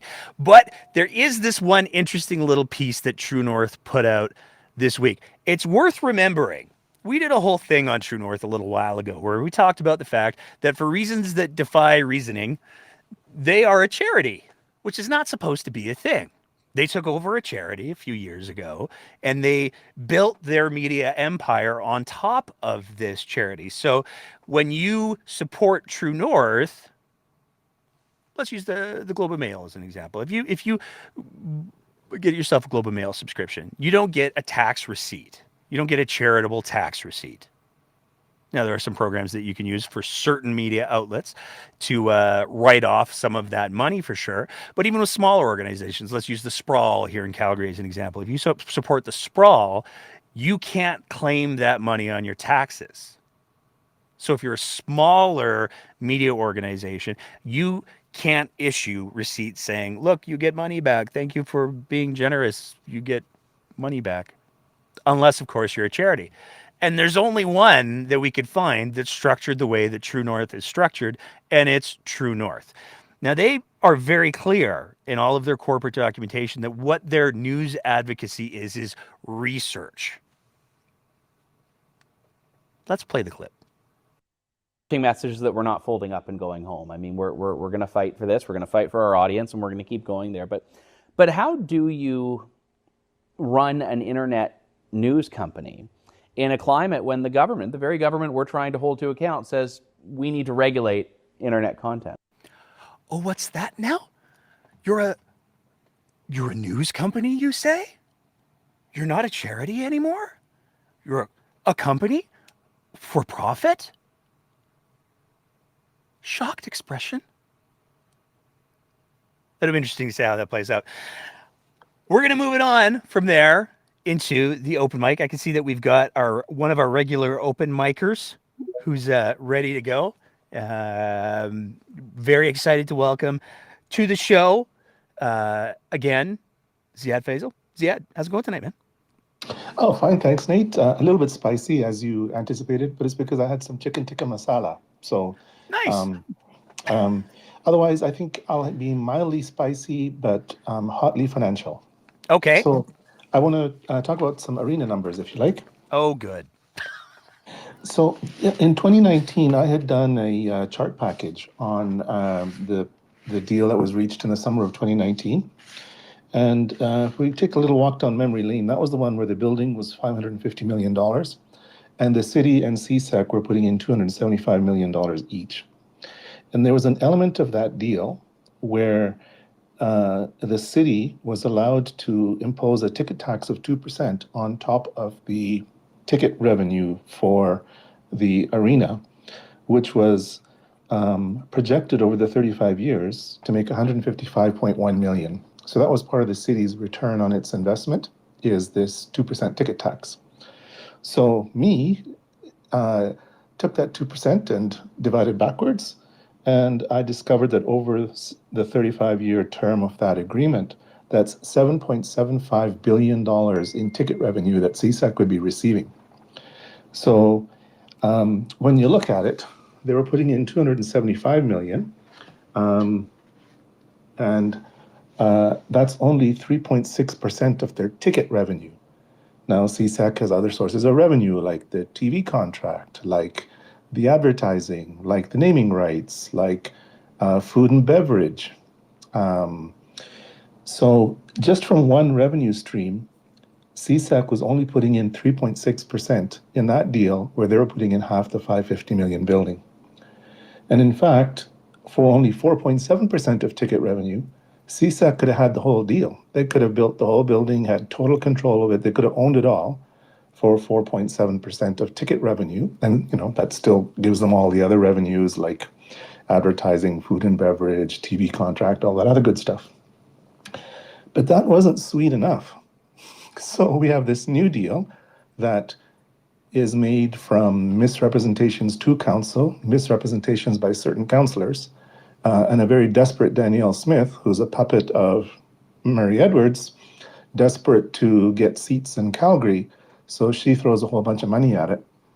And when I mention misrepresentation or deceptions to city councillors, one of the ways you can find that is if you look at the 9-page report from administration to council, dated the 25th of April 2023, which is on the city's website under City of Calgary Event Centre. Strangely enough, they've put the fundings from the City of Calgary into 2 columns. They've got the previously approved cash, and then they've got the additional cash. And that's what I suspected was happening, is they're selling the deal to city councillors in terms of, well, we're only putting in another $250 million. But we're getting 330 million from the province. So this is a win. So I think this is why City Council voted unanimously for this deal over and above their usual eagerness to throw public money at billionaires' private profits. And that's this distorted math where it was, well, we get 330 from the province to put in the city for only $240 million. But nowhere else in that table of funding sources do you see the before and after for, let's say, CSEC, where CSEC's before was $275 million, or half the project, and CSEC's upfront money now on this $875 million building is only $29 million. So, they went from 275 upfront to 29 million upfront. So, it's funny, with the city, we see 2 columns, the old deal and the additional. Well, you can't look at the old deal because it fell apart in 2021. There's no value in putting it there. This is just a way of duping councillors and going, well, you only have to pay this much more. But that old money is not on the table anymore. That old deal is gone. You have to look at the new deal as a whole. And you have to look at what does each partner put in and what does each partner get out. And for all that the City of Calgary is putting in, it's getting out 0 revenues. And for 29 million upfront, CSEC is getting 100% of the revenues. And that's what the value of an asset is. Like when we talk, it's a publicly owned building, Yeah, well, there's different layers of ownership. So when you own real estate, that ownership is, to a certain extent, a liability as well, because that real estate has things like property tax and insurance and security you've got to provide on. Even if you just got land sitting fallow, you have to put a fence on it, you have to make sure there's no hazards on it, you have to pay property tax on it. So the city's going to own this building, and depending on the agreement, the city may be obligated to keep the building up to date. And sometimes they're called state-of-the-art agreements. Yeah, we don't have the details as much as Danielle Smith is like, I'll just read the paper for the details. When Mayor Gondek was on a couple of different media outlets this week, she was very clear. There's a lot that we still haven't figured out. This is a memorandum of understanding. I love how that term came up twice this week. This is a memorandum of understanding. We've agreed to the broad principles of the deal. There's a lot to still be worked out. So there's a lot of unknowns that very much remain, it seems like. Can I give a bit more on the deal? Absolutely. So it's funny, when we as taxpayers are being presented with a deal, the costs that we have to incur keep getting sliced up in different pieces and put in different pockets. So, City of Calgary, it's 295 million from before, and then 240 million additional. So it's being sliced up in different pieces. But nobody's putting together how much is the city paying up front versus how much is CSEC putting up front. So when you say that, CSEC's putting in $330 million or $340 million, only 29 million of that is up front.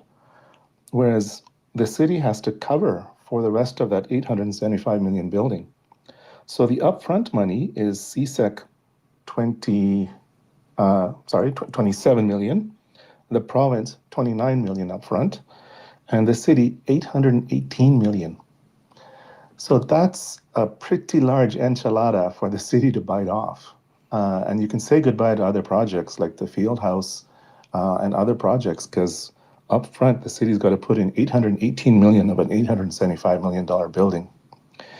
Then you look at the $316 million of present value that's coming from the lease payments by CSEC.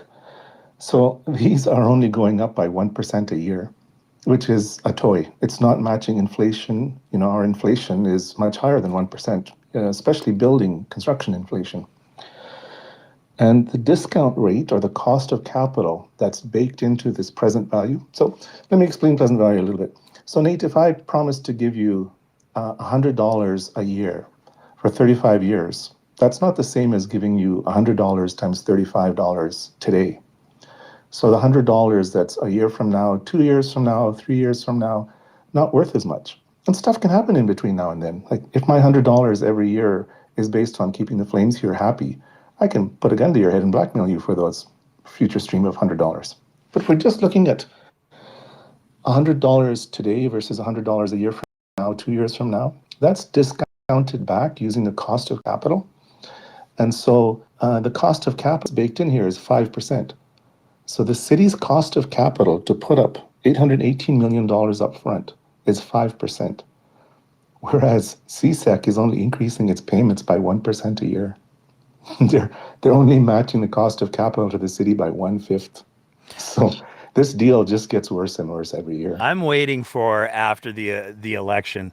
I mean, I think regardless of what the outcome of the election is, we're going to see a whole lot of new details and new things get announced. And I would not at all be surprised if the costs to the taxpayer go up, because one of the things that the Danielle Smith, it seems like she's trying to split the hair of is, well, hey, you know what, like the province isn't paying for the building.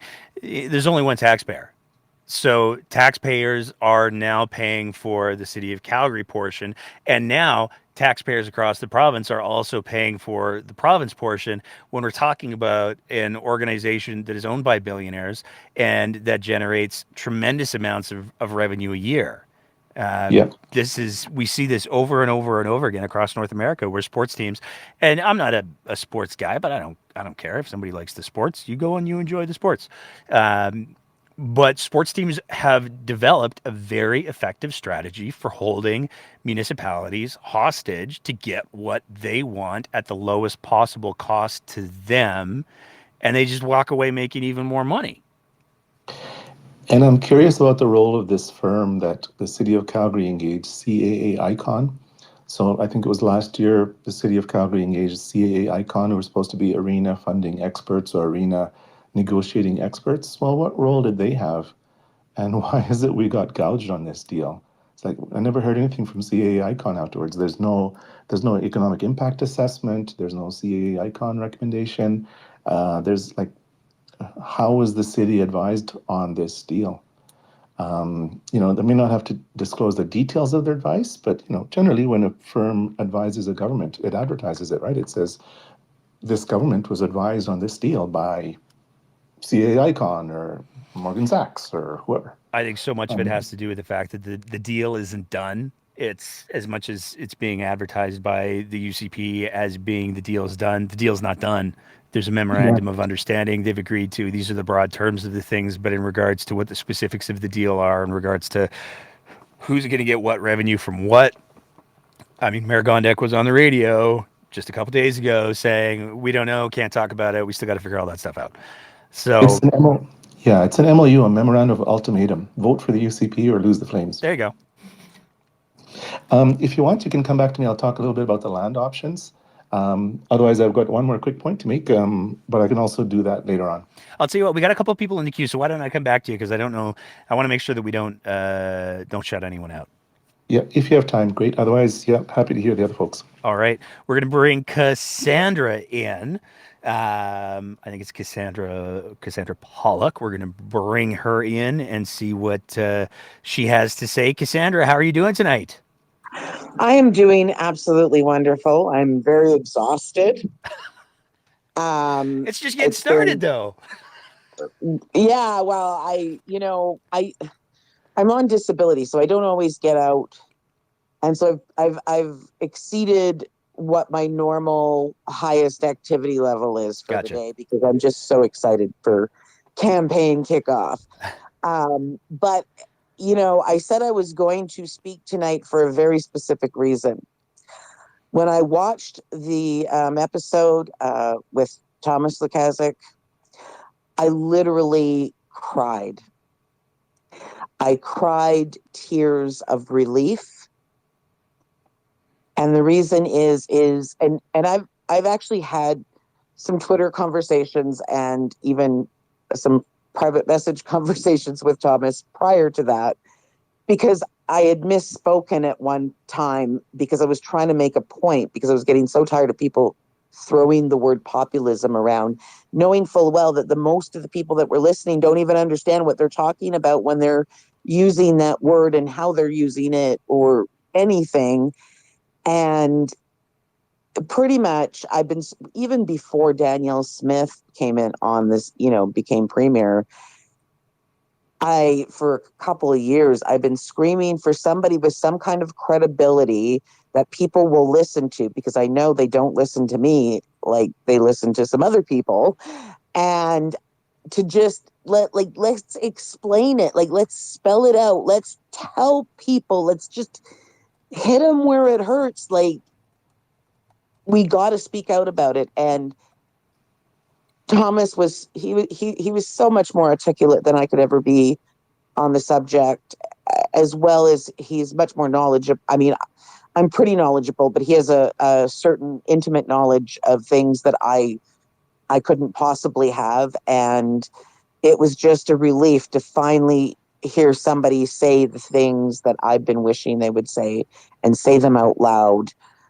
And I just am eternally grateful to both you and Thomas for doing that. Well, Thomas did all the heavy lifting. I just made a couple of jokes. You made it happen, though. You made it happen, and you have a platform where people pay attention. And my platform, I don't have the following you do. And it was, no, you both made it happen. And it was such an important conversation. And I'm just eternally grateful. I felt like 100 million pounds was lifted off my chest when I heard that. There was multiple times I cried. So, like I said to Thomas, thank you, thank you, thank you, thank you, thank you. I cannot thank you enough. Well, that's very kind. I don't do well with compliments, so I'm just going to try to bounce back from that. But no, I think that here's the thing that I think is important for me about the conversation that I was lucky enough to have with Thomas. A couple of the big takeaways that I'll just take this opportunity to highlight. One of them is, I think you're absolutely right in that we do need more people speaking up.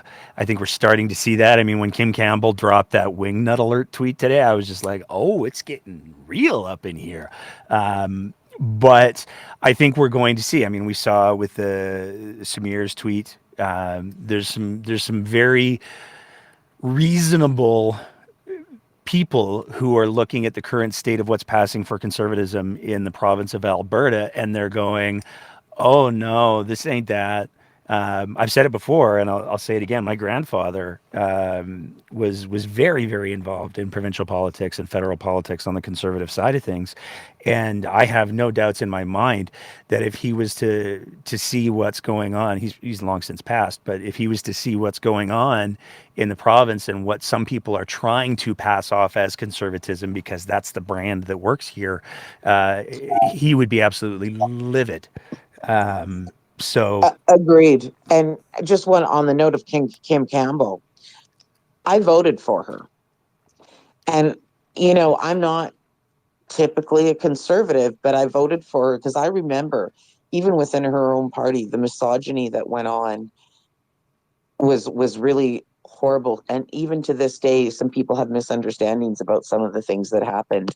I mean, I'm not saying she was perfect by any means, but that was a big reason why I voted for her. Because she wasn't an unreasonable person.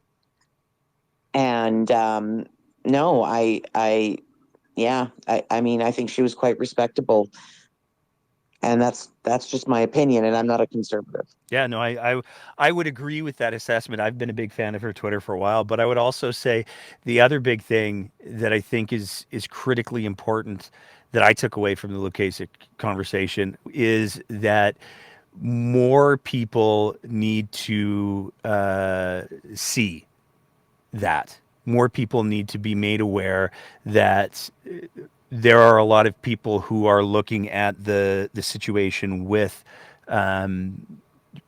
conservatism in Alberta and going, oh, that ain't it. Because and the fact that people like Thomas are starting to speak out, I think is critically important. But I think that, you know, and I'm not just saying this because it was our show that did the interview, but I think that that's something that people need to see. I think that video needs to be shared. I think that as many people need to see it as possible, because he says some really, really important things, and he's not just speaking from a place of rhetoric and hyperbole. He's speaking from a place of legitimate, documented experience. Well, yeah, and I'm gonna say one more thing on that. I've shared it. I can't even even before I watched it, I had shared it a bunch of times. Like I shared it all day that day, and I still keep sharing it. But one of my friends actually said to me, "Thank you for sharing that. I thought I knew what populism was, but I now like we had a conversation, of course, too, and he was like, "Yeah, that's what Lukaszuk was saying." He goes, I really didn't get it until he explained it, and I knew what was going on, but I didn't understand what that was. So, I mean, if that's the only thing somebody gets out of it is they finally understand what all the media are talking about and other people are talking about when they're throwing that word around, if that's the minimum you get, that's a movement in the right direction. Totally agree. And I'm done.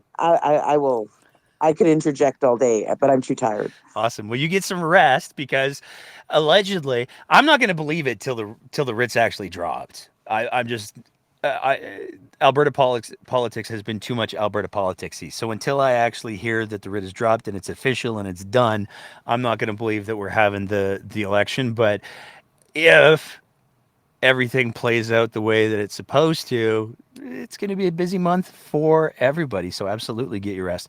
I got two other callers in the queue. I'm going to bring in Herc, who I believe we had on either last week or the week before.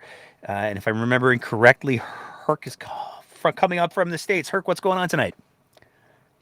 Not much. I'm still celebrating the Toronto victory. My parents lived there for a year, and they were married there. So great to see that they got that stigma off of 19 years. There you go. What's going on tonight, man? I wanted to ask you about two subjects that have come up with your fellow Canadians. One is Chinese police stations, and the other is 15-minute cities. Could you share some your thoughts about these subjects? I don't know nearly enough about the Chinese police stations to speak with any kind of authority. So I will say my limited understanding of it is there are some areas that have been set up that Chinese operatives are working out of, allegedly. It does seem to have some confirmation to it, but I don't know nearly enough about it to say anything other than I'll do some reading and we can come back to it next week. In regards to 15-minute cities, that's the biggest nothing burger in the history of nothing burgers. It's literally a design idea. The premise behind the 15-minute cities is, hey, if you live in a neighborhood, you should be able to walk to a grocery store. You should be able to walk to a convenience store or a library. You shouldn't have to get on a bus and ride that bus for 45 minutes to get to your local amenities. And the reality is that when you take a look at how a lot of cities are designed, particularly Calgary, it's getting a little bit better, but the urban sprawl that we experience here, where we have gobs and gobs and gobs and gobs and gobs of houses and no amenities nearby, is a very real problem. And so the whole idea is, going forward, when we're building cities and when we're issuing new permits, we should be thinking about, are these areas walkable?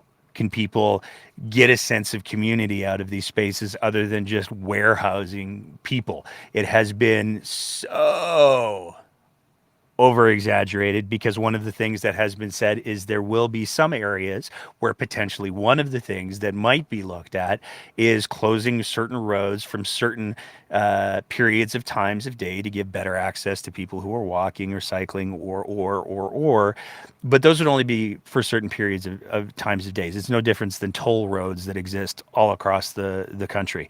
If you want to go on them, it's going to cost you more. Use a different road. It doesn't mean that anybody's going to get locked in. It doesn't mean that anybody's going to be like seconded into their neighborhood and can't leave. That's just absolute not true internet stuffs. So I don't know too much about the Chinese police stuff or the Chinese police stations. I've read a little bit about it on the news, but that kind of falls out of the purview of provincial politics, and that's where I've been investing most of my energy and will be continuing certainly for the next, hopefully 28, 29 days. But I'll commit to doing some reading on that, and maybe we can pick that conversation up. But the 15-minute cities thing, that is purely maybe we should make cities more accessible to people. That's it. That's all. The whole they're going to lock us in and take away our car keys is pure bollocks. I appreciate your insight. Is there any libertarian presence in Alberta right now?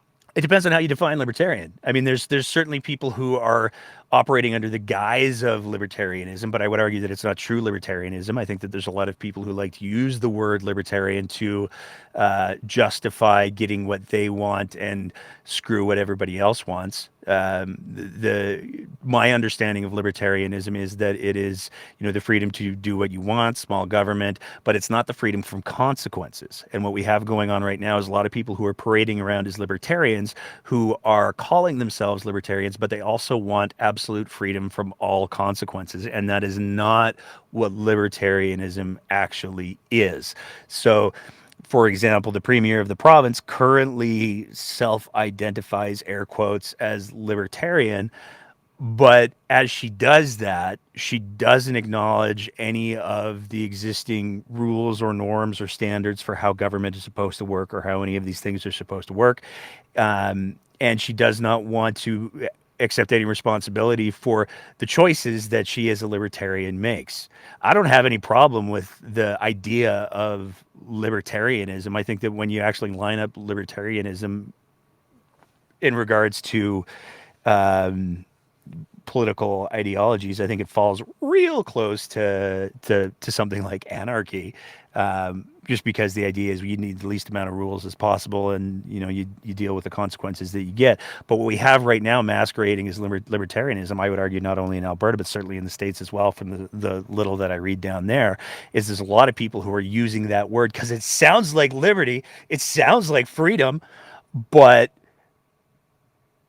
they don't want true freedom, because true freedom requires responsibility.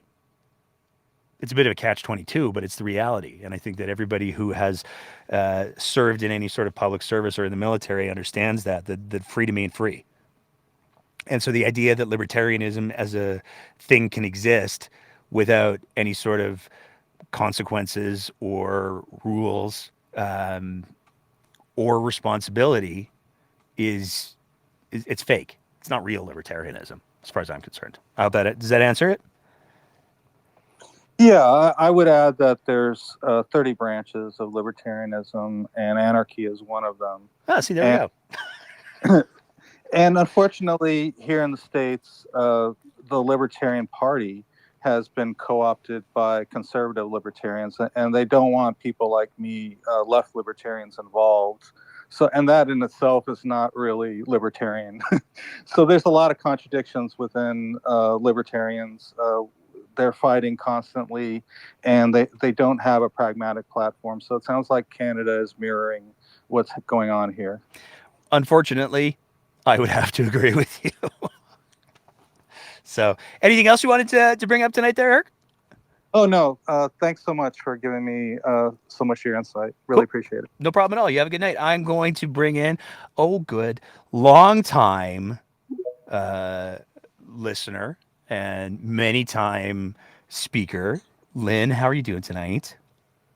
I'm okay. Just okay? Just wanted to give you an update. There's been a little drama in your neck of the woods over the last couple of days. Yeah, there has been actually.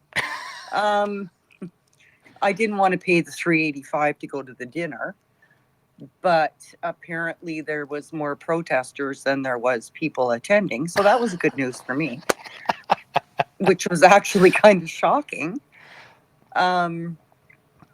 But interestingly, some of my friends took me out for birthday dinner tonight, and two of them have previously attended church with Brian Jean. So the question always comes to the old people in the Crescent, Lynn, what are we going to do about Danielle? And I'm like, well, we're kind of hooped because we don't have an NDP candidate. So we have an independent who's normally I wouldn't vote for, but all I could offer was I'm going to put up her sign and I'm going to put a yellow or an orange poster board in my window. And hopefully one of Brian's TBA people come to the door. Because now that I've been told that I can't ask, that I shouldn't be asking about that, I'm going to.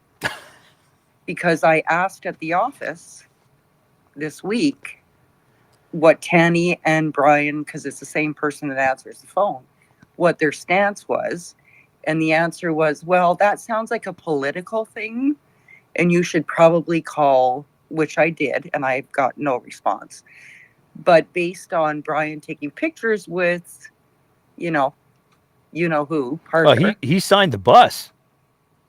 I know. Brian Jean signed the Take Back Alberta RV bus thing. So, I mean, he doesn't really get to distance himself, I don't think. No, and I'm really hoping that Brian comes to our house, which he'll probably avoid because he knows how I feel about him. But anyway, somebody will come. So we'll just see how it goes from there. But I just thought it was really interesting because in the last election, I remember the one person saying to me, but Lynn, Brian is a good guy. And I'm like, that's not true. And now she's changed her tune. There you go. You guys, I'm sure you'll get an NDP Danielle candidate up there, though. I mean, like, and I'm not saying vote NDP for the record, but I'm sure in the next couple of days they're going to be, because like the deadline I think is like the 11th or something like that. I'm sure they're going to be like, okay, and you go. They'll come up with someone. Let's hope. I don't even care who it is. My husband said to me, because I said, if they nominate someone, I'm putting a sign up. And he's like, well, where are you going to put the sign? And I said, this house is in my name too. So on the right-hand side, I'm putting my sign up and you can decide what you're doing with the left side. That's fantastic. Lynn, I got to say, happy birthday as well. Oh, thank you. Yeah, happy birthday. I hope it was a great day and a good dinner. It was really good. Yeah. Awesome. But anyway, I'm still being very hopeful now that I'm seeing people that I'm shocked at. I'm married, but I've had a crush on Thomas for years. So that was like an amazing epic for me. He's got great hair. He does. Yeah. He has hair like my husband, actually. Oh, see, well. But anyway, I think because he's just a genuine person. I've always admired him, and glad to see some other previous UCPs stepping up to the base too and showing their disrespect for DeSantis. Whatever she's doing with that. Yeah, that's anyway. I just thought it was interesting, and I hope that we get a candidate up here. I'm sure I would be shocked if the NDP didn't run a full slate, even in areas where they don't have much confidence. Okay. There we go. Anyway, good night, guys. All right. Thanks, Lynn. Okay. All right. We got a new person in here. I know the name. I had the privilege of meeting this person just a little while ago at an event, and I'm curious to hear what he has to say. Vincent, what's going on tonight, sir? Oh, I am just relaxing on the couch, listening in, and it was an absolute pleasure bumping into you at the Black Leaders function the other month. That was at Arts Commons. It was such a good event. I was told that I was going by a very dear friend of mine, and it was an absolute privilege to be able to be there and observe and listen. I was such a good night. And it's always well, it's like when communities get together and speak about, there's always that internal language of, a little bit of a back and forth. And I've always found the dialogue within communities fascinating. But I actually have two questions for you, Nate, and for the rest of the group here. One, I completely lost track of the little bit of a mini scandal around Elections Alberta and their requests for people to pre-register to vote. I know there were some folks that raised a bit of a kerfuffle saying, hey, is this a type of voter suppression? You don't actually need to register. So I was just wondering about your thoughts, A, on, where that conversation went and where folks are triaging energy on encouraging as many folks to vote as possible. And then I got question number 2 for you. There's been a bit of a push from a lot of folks to move to alternate platforms. I noticed Chad Ullman in the audience. He's helping with the Mastodon.ca Mastodon instance. And I was just, since you're a person that, saddles multiple platforms, placed in different social media environments, and have touch points in different communities across different online platforms, I was just wondering about your thoughts on how one could be effective this election with regards to speaking to as many folks as possible in many ways as possible on the different platforms as possible. Okay, cool. Those are two very in-depth questions. So in regards to the elections, Alberta, the last thing that I saw is they did put out their little communication. It was like, oh, you have to have ID. And then a bunch of very, very smart people said, that's not true. And what you're doing is bad and wrong. And they kind of walked it back and they said, well, what we meant to say was, yeah, you can also do the other thing. But there was certainly a lot of conversation that, it was so niche that I don't know how much of an impact it actually had. And I do know that on some of the mail outs that they were sending, it did say on the back, or you can also do this. I think that it was bad communications for sure. I think it was definitely a little bit on the reckless and dangerous side for them to even be putting out the idea that you have to have ID, because you don't have to. It's easier for you. It involves not bringing another person who can vouch for you. But for some people who do not have ID for whatever reason, that doesn't mean that you can't vote. You absolutely can still vote. You just have to have somebody vouch for you. I think that got squashed so aggressively by so many people that I don't think that it's got any legs anymore. And I think that there's certainly some folks that have made a personal cause out of saying, hey, that's not cool. You can vote if you have somebody who will vouch for you, you can vote. And I would be very surprised if Elections Alberta made that mistake again.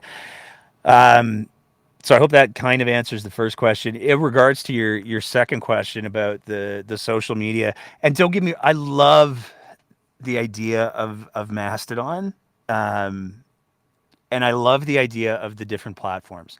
One of the problems that I think exists, and certainly that we run into here, is there's two different types of well, there's a bunch of different types of communications, but one of the big questions, particularly around election, is you have to go to where the people are.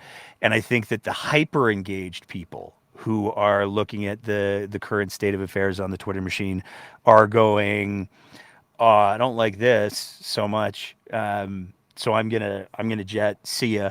And migrating to other platforms. And I think that for some people, that communication does still work. I look at things like Substack. We're trying to do that with some regularity, although we're not doing great with it, to be honest. And that works for people who are looking to express themselves as opposed to having a free flow of information. Mastodon seems like a great platform, but it's just still buggy, is my thing. And there's some barriers to entry that I think exist for it for a lot of people. I think a lot of people want to be able to like, I want to download the app on my phone and then I want to get started on things right away. And I don't want to have to, what's an instance? That sounds complicated. Those things I think represent barriers to entry for a lot of people. You take a look at what the major social media platforms are that people are still using. You're talking about Twitter, you're talking about Facebook, you're talking about YouTube.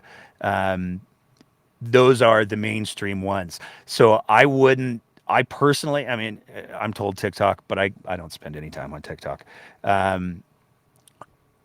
If I was looking to reach people in the next election purely through social media, I would still be staying with the conventional platforms. I don't think that we're going to see any big explosions of new platforms that the average person who's not engaged with politics is going to be accessing in a new way in the next 28 days. I just don't see that happening. I think most people are going to stick to what they know. So I think that we do have a Mastodon account, and I do try to remember to post things on there from time to time. But the other thing that I really do believe is, rather than trying to the reason why we don't post to TikTok very often is because we're not good at TikTok. And that's okay. I don't think anyone who's involved with the breakdown goes, we need to be masters of all of the platforms. I don't think that's what our jam is. We do long format conversations. And there's streaming platforms are amenable to that. And certainly in regards to the back and forth conversations that exist on Twitter, that's good for that. But we don't want to be great at TikTok. We don't want to be like the people who are doing, some of the people who are doing content generation on Instagram. They're doing stuff I can't even understand. I had to get Steve Boots to teach me how to do the the captions because I'm old. So there's certain things for certain places. I think that for this election, the main platforms are going to be the main places where people are going to be going to get information. I think you're talking about Twitter. Unfortunately, I think you're still talking about Facebook, and I think you're still talking about YouTube.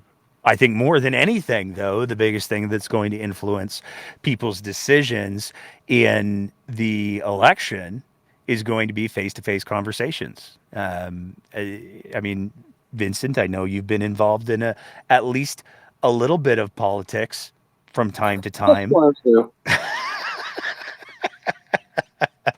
And I mean, correct me if I'm wrong, but the face-to-face conversations are the most impactful. They're the most driving of what's going to influence a person. It's not I'm going to browbeat you and come by your Twitter account and call you names. Those aren't the things that make someone go, oh, you know what? Maybe I should change my vote. It's the face-to-face conversations. And so I mean, we're going to be hanging out for the next 28 days and doing what we do here. And after that, whoever is elected. But for anybody who's looking to have any kind of meaningful impact on the voting folks, if you're trying to push a particular agenda or a party or a candidate, it's the face-to-face stuff. I mean, you think I'm wrong there, Vincent? Oh, you're talking to a guy over a span of 10 years that knocked on about 100,000 doors. So you done a little. Just a little. And every campaign when the whole team did the work, the person who spoke to the most people won. Yeah. So it's a case in point. If folks are on this chat and they want to be involved in the political process, signing up to Canvas is pretty awesome and a great way to do it. And having those coffees and chats and that politicization and engaging with folks should be at the top of the ballot, like the top of the to-do list, as it were, to really shift and include as many people as possible this election. I'm a little sad that I'm actually sitting on my keister this election. I'm not part of a campaign. It's going to be the first provincial campaign where I haven't had a role in about, oh heavens, 12 years. So yeah, you're gonna have some separation anxiety from the St. Pierre household, man. You know what? I am in a similar boat, but super relieved to be doing what I'm doing. This is, and I don't get me wrong. I really, really enjoyed when I was doing door knocking, both for my own campaigns, but also for other campaigns. I, I'm one of those people that I love the thing of door knocking. I love the conversations. I love getting to hear firsthand what people are invested in and caring about and all of those things. I think it's a fantastic way to learn. You certainly run into some interesting characters, and I'm sure you have just as many stories as I do of sort of, oh, what now? Um, but it is if you're going to, I'm a big believer that if you're going to try to represent as an elected official a group of people or a community, you have to be willing to invest the time into having those conversations with them and hearing what they're passionate about. Even if you disagree with them, you have to still have those conversations. And when you do that, I think that people see it. So um, we're gonna be doing our Twitter thing and our Facebook thing and our YouTube thing. That's what we do. But thanks for the questions. I hope I answered them reasonably coherently. I think you did, and it was both the first question. It was an affirmation. I'm going like, okay, yeah. So that's where that was left, and then on the second point, hey, it's a tough question, man. And you added a bit, and I appreciate it. If there isn't anyone else putting up their hand or is on the speaker's roll, I got one other question, and it's seeking advice from someone who's been at this for a while. So just let me know if there's an opportunity for me to slip in one more cue.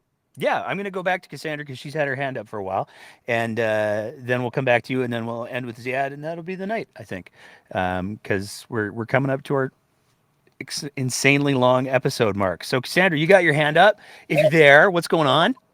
Oh, I was just going to say, I was just wondering, do we know what Lynn seems to be gone now, but do we know what Lynn's riding is? I believe, he said cautiously, and I was actually going to seg to this. I believe that Lynn is Fort McMurray Wood Buffalo. And if that's the case, then the NDP actually did name its candidate as of April 26th. We got sent this from somebody while that conversation was going on. And it is, and I'm going to screw this up, Tanika Shason. Oh, I got it here somewhere. I just had it. Yeah, Tanika Shason or Tanika Shason, or I don't know which. Tanika Chason for Fort McMurray. Wood Buffalo. And then there's another one. Where was it? Another northern. Where were the northern ones? The outmost northern ones. I'm losing it here. Grand Prairie, Kevin McLean, and Peace River, Liana Pava. I probably pronounced that last name wrong. I mean, here's where I'll plug another Politico.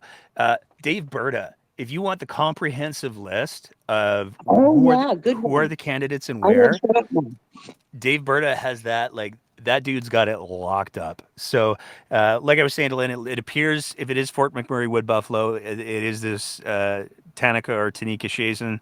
And I would be absolutely stunned if the NDP didn't run a full slate. At the very least, they'll get somebody from like Edmonton to paper. Oh yeah, there will be, even if it's just they'll make sure there's at least somebody on the ballot. Yeah, totally. Okay, I'm gonna go back to Vincent, and then we'll end with Ziad. Vincent, what was your other question, or your other comment, or?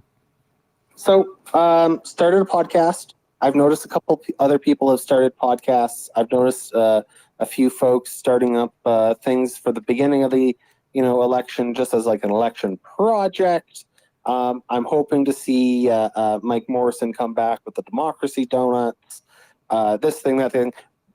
What are your thoughts on election-focused engagement activities by people coming from civil society, i.e. the non-partisan engaging in democracy, encouraging folks and, playing a role? What are your thoughts and what's your advice on those individuals seeking to be a bettering force in our democratic dialogue? I mean, I think I think we actually touched on this last week or earlier in the week. I can't remember when it was. When the whole Tariq Khan thing came up. So we did the episode on Sunday night, and then Monday morning the NDP lifted screen caps from our show, and we're like, oh, look what we found, and that's fine. Like, we don't care. And I think that one of the most important, if I was, good God, to give advice to somebody looking at podcasting or anything like that, know what it's about.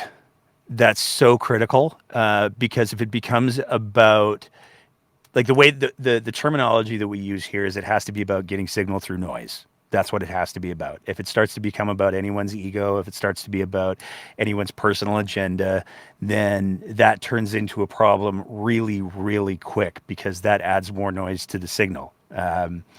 So if you're trying to drive engagement or get people to pay attention to a thing, it has to be about the thing. If it's about the person who's presenting that information more than it is the information, then that's where not only will you end up getting really, really discouraged really, really quickly, I think, because, I mean, the breakdown is now into its fourth year as a project. And it's been a sustained effort by a lot of people to get the breakdown to where it is. We're not a big deal. But to even get to where we are, it's been a 4-year investment of a lot of time and a lot of energy.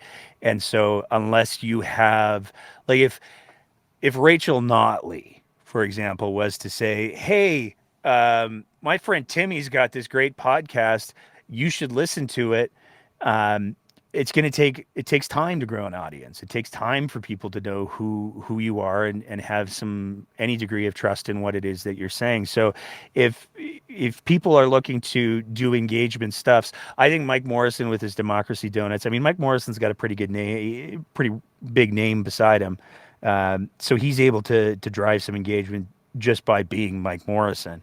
And he's cultivated that persona online over a fair amount of time.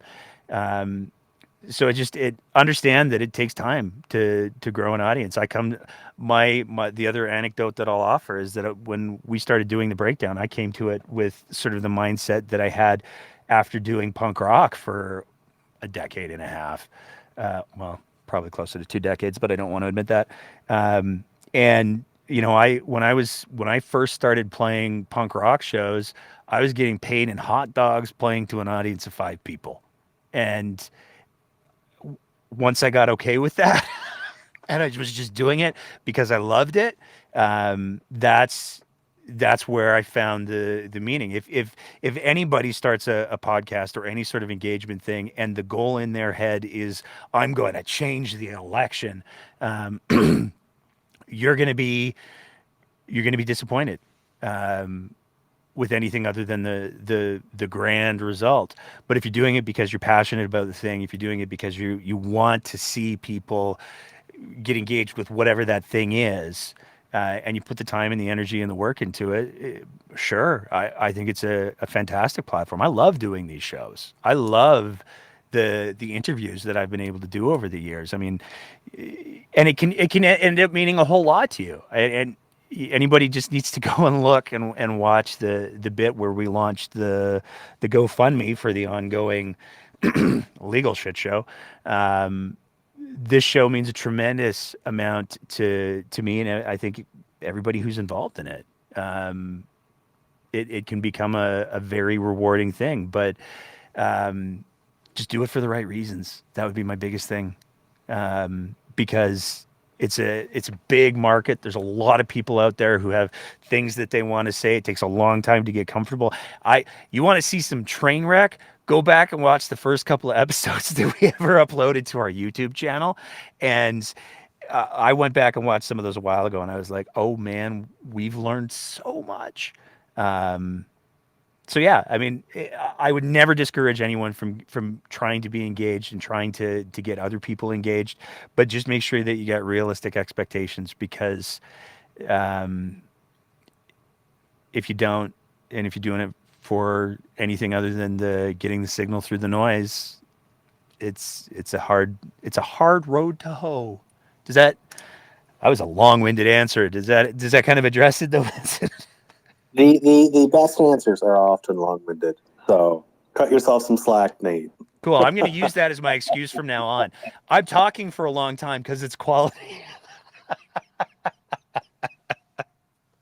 Thanks, man. No worries. I'm going to put myself back on listener. All right. I'm going to bring Ziad in for some final thoughts about the arena deal, and then we're going to wrap it up because this is turning into a Lord of the Rings episode. And I fell asleep during those movies. I don't want to do that to your show. Yeah, please don't.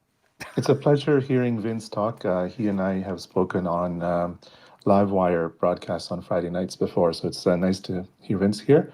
I wanted to talk about land options, and I'm replying back to Dwayne Bratt's tweet from April 28th, where he shared a Calgary Herald article on the 4 pieces of land around the to-be entertainment district, and then the right of first offer. It's a different kind of option on the Victoria Park bus barns.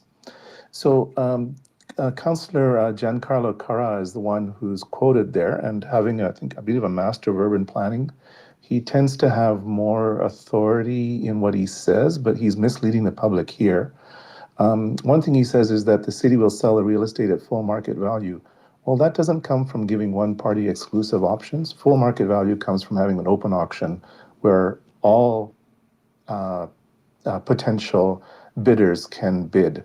So when you grant an option to someone, you're giving them an exclusive right to buy at a certain price for a certain period of time, and it locks out any competition. And CSEC is not going to make a deal breaker out of this transaction where they must have the lands if the options are for them to pay full market value. They want to pay a discount to full market value, and they want to leverage their advantage over the city with that. The second thing he says is that giving CSEC avenues to reinvest that capital back here is absolutely essential to the entire deal. Well, if you put the property up for sale in an open option, everybody has avenues to reinvest capital or to invest capital.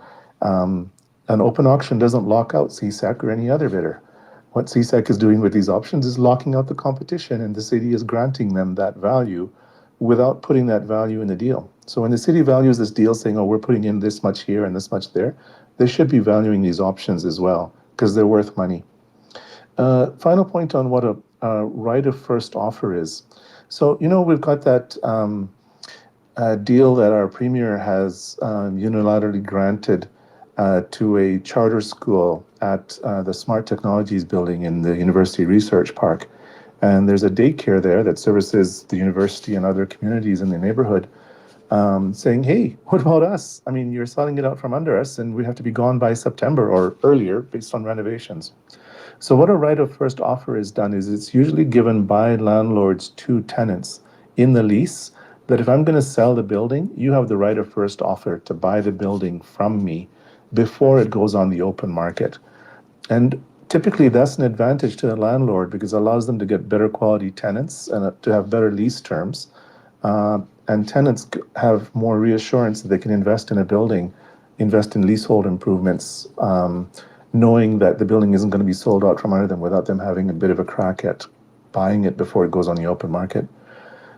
So the Victoria Park bus barns are what's known as the jewel in the crown. That land there at the corner of Elbow and Bow Trail, essentially, is so valuable for condos, offices, hotels. This beautiful land there. It's kind of where Calgary's name comes from, is that, this confluence of the two rivers. And it's got ugly bus barns on it right now, but to not allow an open competition for all that land is ridiculous. CSEC is not a current tenant there. Calgary Transit is the current tenant there. So CSEC should not be getting a right of first offer there. So Councillor Carra's representations here are misleading. He should know better. And I hope other reporters or people trained in finance can comment on this because the city should also be valuing this in their representation of the deal. These options have value just like the land under the arena has value. Okay, that's it I had. Cool. That's all I had. Thanks, man. All right. I I'm going to do a little bit of plugging here because we got some fun stuff coming up.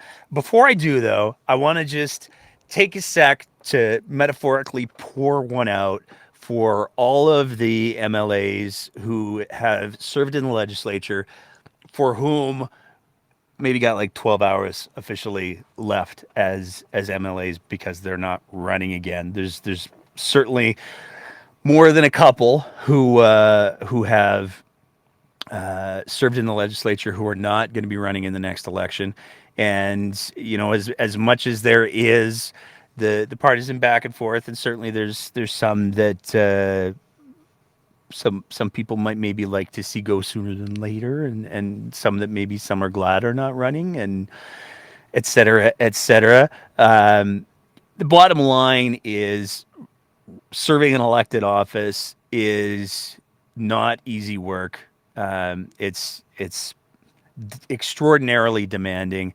And I think that there's some people who do a really good job of navigating difficult circumstances. And I'm just going to give a special little shout out here to one of the MLAs that I wish things had played out differently for, because I think that she does an amazing job representing her constituents. As somebody who's had the privilege of talking to her a couple of times on the show here, she's the only UCP MLA who's ever come on the show. I'm speaking, of course, of Leela here, and this is the end of the road for Leela for the time being. So,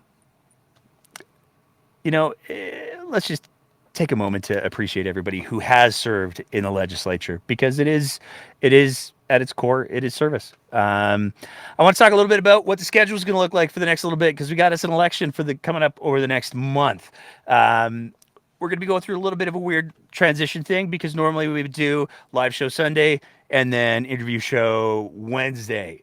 We're going to be flipping that up starting this week. So we'll be back on Wednesday with another live show. And then we're going to be doing our interview episodes on Sundays for a little bit. And we've got some special stuff planned. So with the election coming, we figured one of the good ways to kick things off would be to host a couple of panel discussions. And we're happy to, I want to be real clear, we're happy to do this with any of the parties. Any parties or candidates who want to come on the show and have a conversation about why they're running, what they're running for, what their party's platform is, why people should look at them, why people should consider them. We're more than happy to do that, to be clear. But we're going to be kicking it off because one of the parties specifically reached out and said, hey, can we do a panel thing? And we're up for it. So we're going to be next Sunday, week from tonight, we're going to be featuring a panel discussion with, I think it's like 6 or 7. It's almost the full slate of Alberta Party candidates. So we've got a bunch of different Alberta Party candidates from across the province who we grilled. We toasted them pretty good. It was a fun little conversation, and we're going to be putting that up on Sunday. We also have a couple of, when I talked about having the Honorable Thomas Lukasik on the show, I alluded to it first because I didn't want to jinx it and say the name. There's another name that's coming. We're supposed to be recording it this week, and it'll be dropping the following Sunday. And I'm so excited. I'm so excited. If it happens and we're able to present it in the way that I'm hoping we are, it's going to be, it'll be another high water mark. And as always, if you want early access to those things, we don't paywall our stuff, but we give early access. If you want early access to our interview episodes, then you can join our Patreon page at www.patreon.com/thebreakdownab, where for just the price of a fancy little cup of coffee a month, for as little as $5 a month, you can not only get early access to all of our interview episodes, but you also get the warm fuzzy feeling that comes from knowing that you're supporting a show that does a pretty good job of pissing off a whole bunch of politicians on a semi-regular basis. So that's nice too. And you can tell them. I'm sure Danielle Smith loves it when people tweet at her, hey, I'm supporting the breakdown. I bet she gets a big kick out of that because we can't, because she's blocked us. So there's that. And that's pretty much it for this week. That was a long one. 2 hours and 16 minutes tonight. Thank you to everybody who spoke tonight. Thank you to everybody who had some questions. Love the participation that we're getting on. And see, this is another thing to what Vincent was asking. I love the participation that we get on the Twitter Spaces. I also love the participation that we get through the chat. Our chat was lit tonight.